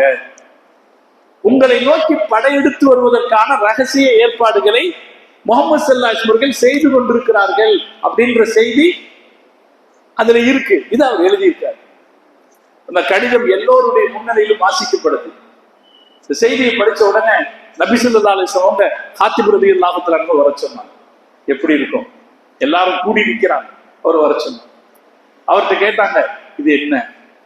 அப்ப அவர் சொன்னாரு, முதல் வாசகம், அல்லாஹ்வின் தூதரே, நான் நயவஞ்சகன் அல்ல, நான் முனாஃபிக் அல்ல. எப்பவுமே ஸ்ட்ரைட் ஃபார்வர்டான ஸ்டேட்மெண்ட் நல்லது. அவர் சொன்னாரு, அல்லாஹ்வின் தூதர், எல்லாரும் எப்படி பார்த்துட்டு இருப்பாங்க, இது கிட்டத்தட்ட ஒரு தேச துரோகம் அப்படின்னு சொல்ற விஷயம் அல்லவா, இதுக்கு என்ன தண்டனை கொடுப்பாங்க? மரண தண்டனை தான் கொடுப்பாங்க. அப்படி ஒரு வழக்கு அவர் எல்லாரும் முன்னாடி குற்றவாளி போல் நிறுத்தப்பட்டிருக்கிறார், எல்லாரும் பார்த்துக்கிட்டு இருக்காங்க. அவர் சொல்றாரு, அல்லாஹ்வின் தூதரே, நான் முனாஃபிக் அல்ல. இங்கே பலர் மக்காவிலிருந்து வந்திருக்கிறார்கள், நானும் அவர்களை போல வந்தவன் தான். ஆனா இங்க இருக்கிறவங்க எல்லாம் மக்காவை பூர்வீகமாக கொண்டவர்கள். நான் மக்காவை பூர்வீகமாக கொண்டவன் அல்ல, மக்காவில் வந்து குடியேறியவன். என்னுடைய குடும்பம் அங்கே தனியாக இருக்கிறது. ஏதாவது ஒரு உதவி நான் செஞ்சா என் குடும்பத்தை அவங்க பாதுகாத்துக்குவாங்கன்னு நினைச்சேன். உங்களுக்கு அல்லாஹ் தருகிற வெற்றியை யாராலும் தடுக்க முடியாது அப்படின்னு நினைச்சேன் யார் ரசூலுல்லாஹ் அப்படின்னு சொன்னாங்க. இது எப்படிங்க ஒத்துக்கிறது? இங்கதான் தலைவர்கள் சிந்திக்க வேண்டும். தலைவர்கள்ங்கிறவங்க எப்போதுமே கோப மனோநிலையிலேயே இருக்கக்கூடாது. கோப மனோநிலை, ஆத்திர மனோநிலையில இருக்கக்கூடாது. கொஞ்சம் எப்படி இருக்கணும்னா, ஒரு நிதானமான பக்குவமான நிலையில அல்லாஹ் இதாச்சு. ரசூல் ஸல்லல்லாஹு அலைஹி வஸல்லம் அவங்க இருக்கிறாங்க. ரசூலுல்லாஹ்வுடைய ஒரு பெரிய ரகசியத்தை அவர் சொல்லியிருக்கிறார். முதல் கோபம் யாருக்கு வரணும்? ரசூலுல்லாஹ்வுக்கு வரணும். ஆனா உமர் ரலியல்லாஹு தஆலாவுக்கு கோபம் வந்துச்சு. உமர் ரலியல்லாஹு தஆலா சொன்னார், "தானி யா ரசூலல்லாஹ் அல்ரிஹு முன்கவு." அல்லாஹ்வின் தூதரே, விடுங்கள், நான் அவர்கள் கழுத்தை வெட்டுகிறேன். ஸல்லல்லாஹு அலைஹி வஸல்லம் பேசாம இருந்தார். ரெண்டாவது அவர் சொன்னார், விடுங்க, கழுத்தை வெட்டுறேன். மூணாவது அவர் சொன்னாரு, ரசூலுல்லாஹ் அவர் பார்த்து திரும்பினாங்க, நீங்க என்ன அவர் கழுத்தை வெட்டுறேங்கிறீங்க? அவர் பத்ர் யுத்தத்தில் கலந்து கொண்ட சஹாபி அல்லவா என்று ஸல்லல்லாஹு அலைஹி வஸல்லம். அவர் யாரு? ஓஹோ மிம்மன் ஷஹீத பத்ர். ஒரு பத்ர் யுத்தத்தில் கலந்துகிட்ட சஹாபி அல்லவா அப்படின்னு சொல்லிட்டு ரசூலுல்லாஹ் அவர் பார்த்து சொன்னாங்க, நீங்க எல்லாம் பத்ர் யுத்தத்துல கலந்துகிட்டவங்க, ஃபஃஅலு மா ஷிஅ்தும், உங்களுக்கு என்ன தோணுதோ அதை செய்யுங்க. பத்ர் யுத்தத்தில் கலந்து கொண்ட சஹாபாக்களுக்கு நபி ஸல்லல்லாஹு அலைஹி வஸல்லம் சொன்ன பரிசு சஹீஹுல் புகாரில இருக்கு, உங்களுக்கு என்ன தோணுதோ அதை செய்யுங்க. அப்ப அது பத்ர் யுத்தத்தில் கலந்து கொண்ட சஹாபாக்களுக்கு நபி ஸல்லல்லாஹு அலைஹி வஸல்லம் அவர்கள் கொடுத்த முக்கியத்துவம். ஒரு தடவை ஜிப்ரீல் அலைஹிஸ்ஸலாம் அவங்க ரசூலுல்லாஹ்வை பார்க்க வந்தாங்க. பார்க்க வந்துட்டு கேட்டாங்க, யா ரசூலுல்லாஹ், உங்களில் பத்ர் யுத்தத்தில் கலந்து கொண்ட சஹாபாக்களுக்கு என்ன மரியாதை? ரசூலுல்லாஹ் சொன்னாங்க, அவங்க எங்களில் சிறந்தவர்கள். ஜிப்ரீல் அலைஹிஸ்ஸலாம் அவர்கள் சொன்னார்கள், அப்படித்தான், எங்கள் மலக்குகளிலும் யார் பத்ர் யுத்தத்தில் கலந்து கொண்டார்களோ அவர்கள் எங்களில் சிறந்தவர்கள் என்று ஜிப்ரீல் அலைஹிஸ்ஸலாம் அவர்கள் சொன்னார். பத்ரினுடைய சிறப்பு மனிதர்களுக்கு மட்டும் கிடைக்கல, யாருக்கும் கிடைச்சது? மலக்குகளுக்கும் கிடைச்சது. மகத்தான ஒரு பெரிய வெற்றி. ஒரு சின்ன இடத்துல பத்ருங்கிற ஒரு சின்ன இடத்துல கொஞ்ச நேரம் நடந்த யுத்தம். அதுதான் வாழ்க்கையில நிகழ்ச்சிகள் எல்லாத்தையும் சராசரியாக கருதிட முடியாது. சில நேரங்களில் சில இடங்களில் நடைபெறுகிற சில காரியங்கள் வரலாற்றில் மகத்தான மாற்றத்தை ஏற்படுத்திவிடக் கூடும். அதில் பங்கேற்பவர்கள் அப்படிப்பட்டவர்களாக இருந்தார். பத்ர் சுஹதாக்கள் அப்படி இருந்தார்கள். கொஞ்ச நேரம், வெள்ளிக்கிழமை காலையில கொஞ்ச நேரத்துல நடந்த அந்த யுத்தம் மகத்தான பெரிய வெற்றியை முஸ்லிம்களுக்கு கொடுத்தது, இல்ல உலகத்துக்கு கொடுத்தது. உலகத்திற்கு இஸ்லாம் பரவுவதற்கு அது பெரிய வழிவகை செய்தது. மக்காவின் காபிர்கள் தலைவர்கள் அத்தனை பேரும் இல்லாமல் போனார். இதுதான் அல்லாஹ் தருகிற வெற்றிங்கிறது. அல்லாஹ் என்ன பண்றது இல்ல, மிச்சம் வைக்கிறது இல்லை. அல்லாஹ் வெற்றிங்கிற போது அதுல மிச்சம் வைக்கிறது இல்லை. அல்லாஹ் அதுக்கப்புறம் எல்லாத்தையும் முடிச்சிருவான். அதுக்கப்புறம் மக்காவுக்கு மிஞ்சினது யாருன்னா அபூ சுஃபியான் தான். இந்த வியாபார கூட்டத்துக்கு போனாரு இந்த அபூ சுஃபியான் தான். இவரு வீரர் அல்ல, வியாபாரி. அவர் அதுக்கப்புறம் மக்காவுக்கு அவர் தான் கிடைச்சாரு. நபி ஸல்லல்லாஹு அலைஹி வஸல்லம் அவர்களை அடுத்த 6 வருஷம் தொடர்ந்து அவர் எதிர்த்துக்கிட்டு இருந்தார். ரசூலுல்லாஹ்வை எதிர்த்துக்கிட்டு இருந்தாரு. 8வது வருஷம் அவரும் இஸ்லாத்தை தழுவி அபூ சுஃபியான் ரலியல்லாஹு தஆலா அன்ஹு என்கிற பெயருக்குரியவராக. இது பத்ர் யுத்தத்தின் பரக்கத்து. அல்லாஹ் ஜல்ல ஜலாலுஹு பத்ர் யுத்தத்தின் பரக்கத்தை இன்னும் ஏராளமாக வைத்திருக்கிறார். நம்முடைய மார்க்க அறிஞர்கள் எழுதி அவர்கள் எழுதி கொண்டே இருக்கிறார்கள். பத்ர் யுத்தத்தின் பரக்கத்து அந்த சஹாபாக்களுடைய பரக்கத்தாலே சமூகத்திற்கு ஏற்பட்ட நன்மைகள் எழுதி கொண்டிருக்கிறார்கள். அதனாலே நம்ம சமூகத்தினுடைய முன்னோடிகள் கையாண்ட நடைமுறை என்னன்னா, பத்ர் சஹாபாக்களுடைய பெயரை சொல்லுவதை ஒரு வழக்கமான ஒரு இபாதத்தாக கருதுகிற பழக்கத்தை நம்முடைய முன்னோர்கள் கடைபிடித்தார்கள். நான் பல தடவை உங்களுக்கு சொல்லியிருக்கிறேன். சஹீஹுல் புகாரி இருக்க, அதுல பத்ர் யுத்தத்தை பத்தி பாடம் இருக்கு. இதை முடிச்சதுக்கு அப்புறம் அவர் கடைசியா ஒரு பாடம் போடுவார். ஒரு பாடம் போட்டா அதுல ஹதீஸ் இருக்கணும்ல. ஒரு பாடம் போட்டா ஒதுன்னு பாடம் போட்டா அதுல என்ன இருக்கணும்? ஒதுவை பத்தி ஒரு ஹதீஸ் இருக்கணும். பத்ர் யுத்தத்தை படத்தை முடிச்சதுக்கு அப்புறம் பாபு மன்சும்மியலின் அகலி பத்ரின், பத்ர் சஹாபாக்களுடைய பெயர்கள் அப்படின்னு சொல்லி ஒரு தனி பாடம் பண்றாரு. அதுல ஹதீஸே கிடையாது. யாருடைய ஹதீஸ் எல்லாம் பத்ரில் கலந்து கொண்ட சஹாபாக்கள் யாருடைய ஹதீஸ்களை எல்லாம் அவர் அறிவிச்சிருக்கிறாரோ அவங்களுடைய பெயர்களை மட்டும் போட்டு. ஹதீஸ் அறிவிப்பாளர்கள்ல நீங்க ஒரு வித்தியாசத்தை பார்க்கலாம். பத்ர் சஹாபாக்களுடைய அறிவிக்கிற ஹதீஸ் வரும்போது மட்டும் எல்லா ஹதீஸ்களை அறிஞர்கள் என்ன சொல்லுவாங்க? ஒஹுவ மிம்மன் ஷஹீத பத்ரன், இவர் பத்ர் யுத்தத்தில் கலந்து கொண்டவர் அப்படின்னு ஒரு வார்த்தையை சேர்த்துவாங்க. மற்ற சஹாபாக்களுக்கு சொல்ல மாட்டாங்க. ஆனா பத்ர் சஹாபாக்களுக்கு மட்டும் இப்படி ஒரு தனி அடைமொழியை கொடுத்து சொல்வது வழக்கம் இருக்கு. இது முஸ்லிம் உம்மத்தினுடைய அடிப்படை தூண்களாக வாழ்ந்தவர். அவங்களுக்காக துஆ செய்யறது நம்மளோட கடமை. அது நம்ம நன்றி செலுத்த வேண்டிய கடமை. அது எல்லாத்துக்கும் மேல அந்த நல்லவங்களுடைய பரக்கத்தாய் சொல்லி அந்த பரக்கத்தாலே நம்முடைய எல்லா ஈமான் வலுப்பெற வேண்டும் என்று துஆ செய்வது உம்மத்தினுடைய வழக்கமான நடைமுறை. அதனால பத்ர் ஷஹதாக்களை வச்சு நம்ம கேட்கும்போது முதல்ல என்ன கேட்போம்? ஈமான கேட்போம், இஸ்லாத்தை கடைபிடிக்கிற அந்த பக்குவத்தை கேட்போம். அதுக்கப்புறம் நம்முடைய ஹாஜத்துகள் என்ன இருக்குமோ ஹலாலான ஹாஜத்துகள் அனைத்தும் நிறைவேறுவதற்கு பத்ர் ஷஹதாக்கள் ஒரு பெரிய வாய்ப்பாக வசீலாவாக இருக்கிறார்கள். அதை சொல்லி கேட்போம். அதுக்கப்புறம் பாதுகாப்பு, முஸ்லிம் உம்மத்தினுடைய பாதுகாப்புக்காக தனிப்பட்ட பாதுகாப்பு, கூட்டாக பாதுகாப்பு. இந்த பாதுகாப்புக்காகவும் பத்ர் சஹாபாக்களுடைய பெயர்களை சொல்லி பாதுகாப்பு கேட்பது நடைமுறையில் இருக்கிறது. அனுபவபூர்வமான வெற்றியை கொடுத்திருக்கிறது என்பதற்கும் நிறைய சாட்சிகள் இருக்கு. அப்ப இன்ஷா அல்லாஹ் நம்ம பயான் முடிச்ச உடனே ஒரு யாசீன் ஓதுவோம், பத்ர் சஹாபாக்களுடைய பெயர்களை சொல்லுவோம், அதுக்கப்புறம் நம்ம துஆ செய்வோம். அல்லாஹ் ஜல்ல ஜலாலுஹு பத்ர் சஹாபாக்களுடைய பரக்கத்தினாலே அல்லாஹ் நம்ம அனைவருக்கும் மார்க்கத்தின் வீரத்தை அல்லாஹ் தந்தல் புரிவானாக. இந்த உலகத்தில் இஸ்லாமியர்களாக வாழ்வதற்கு எந்த வீர உணர்வு நமக்கு தேவையோ அந்த வீர உணர்வை அல்லாஹ் நமக்கு தந்தல் புரிவானாக. அவர்களுடைய ஈமானிய வலிமை அல்லாஹ் நமக்கு தந்தல் புரிவானாக. மௌத்தாகிற நேரத்தில் லா இலாஹ இல்லல்லாஹ்வோடு மௌத்தாவதற்கு அல்லாஹ் இந்த பத்ர் சஹாபாக்களின் பொறுப்புகளை நமக்கு நசீபை தந்துள்வானாக. நம்முடைய குழந்தைகளை, நம்முடைய சந்ததிகளை ஈமானிய இஸ்லாமிய பற்றுறுதி மிக்க குழந்தைகளாக அல்லாஹ் ஆக்கிய புரிவானாக. இந்த உலகத்தில் இஸ்லாத்திற்கும் முஸ்லிம்களுக்கும் பத்ர் ஷஹதாக்களுடைய பரக்கத்தால் அல்லாஹ் சிறப்பான வெற்றியை தந்தல் புரிவானாக. யார் இஸ்லாத்திற்கு எதிராக தீமையாக திட்டமிடுகிறார்களோ அவர்களுடைய முயற்சிகளை பத்ர் ஷஹதாக்களுடைய பரக்கத்தால் அல்லாஹ் முறியடித்து விடுவானாக. அவர்களுக்கும் அல்லாஹ் ஹிதாயத்தை தந்தல்வானாக. அவர்கள் ஹிதாயத்து பெறமாட்டார்கள் என்று இருக்குமானால் அல்லாஹ் தன்னுடைய குதிரத்தால் அவர்களை அழித்து விடுவானாக. அவர்களுடைய ஒற்றுமையை அல்லாஹ் சிதைத்து விடுவானாக. அவர்களுடைய முயற்சிகளை அல்லாஹ் மழும்பு செய்வானாக. அல்லாஹ் அவர்களுடைய கூடாரங்களை காலி செய்து விடுவானாக. அல்லாஹ் அவர்களை அழித்தொழித்து விடுவானாக. அல்லாஹ் இஸ்லாத்தையும் முஸ்லிம்களையும் பாதுகாத்தல் புரிவானாக. இந்த உலகத்தில் அல்லாஹ் நிம்மதியை தந்தல் புரிவானாக, அமைதியை தந்தல் புரிவானாக. அல்லாஹு தஆலா பாதுகாப்பை எல்லா மக்களுக்கும் அல்லாஹ் தந்தல் புரிவானாக என்று துஆ செய்து நிறைகிறேன். வாஹிரு தஅவானா அனில் ஹம்துலில்லாஹி ரப்பில் ஆலமீன். அஸ்ஸலாமு அலைக்கும் வரஹ்மத்துல்லாஹி வபரகாத்துஹு.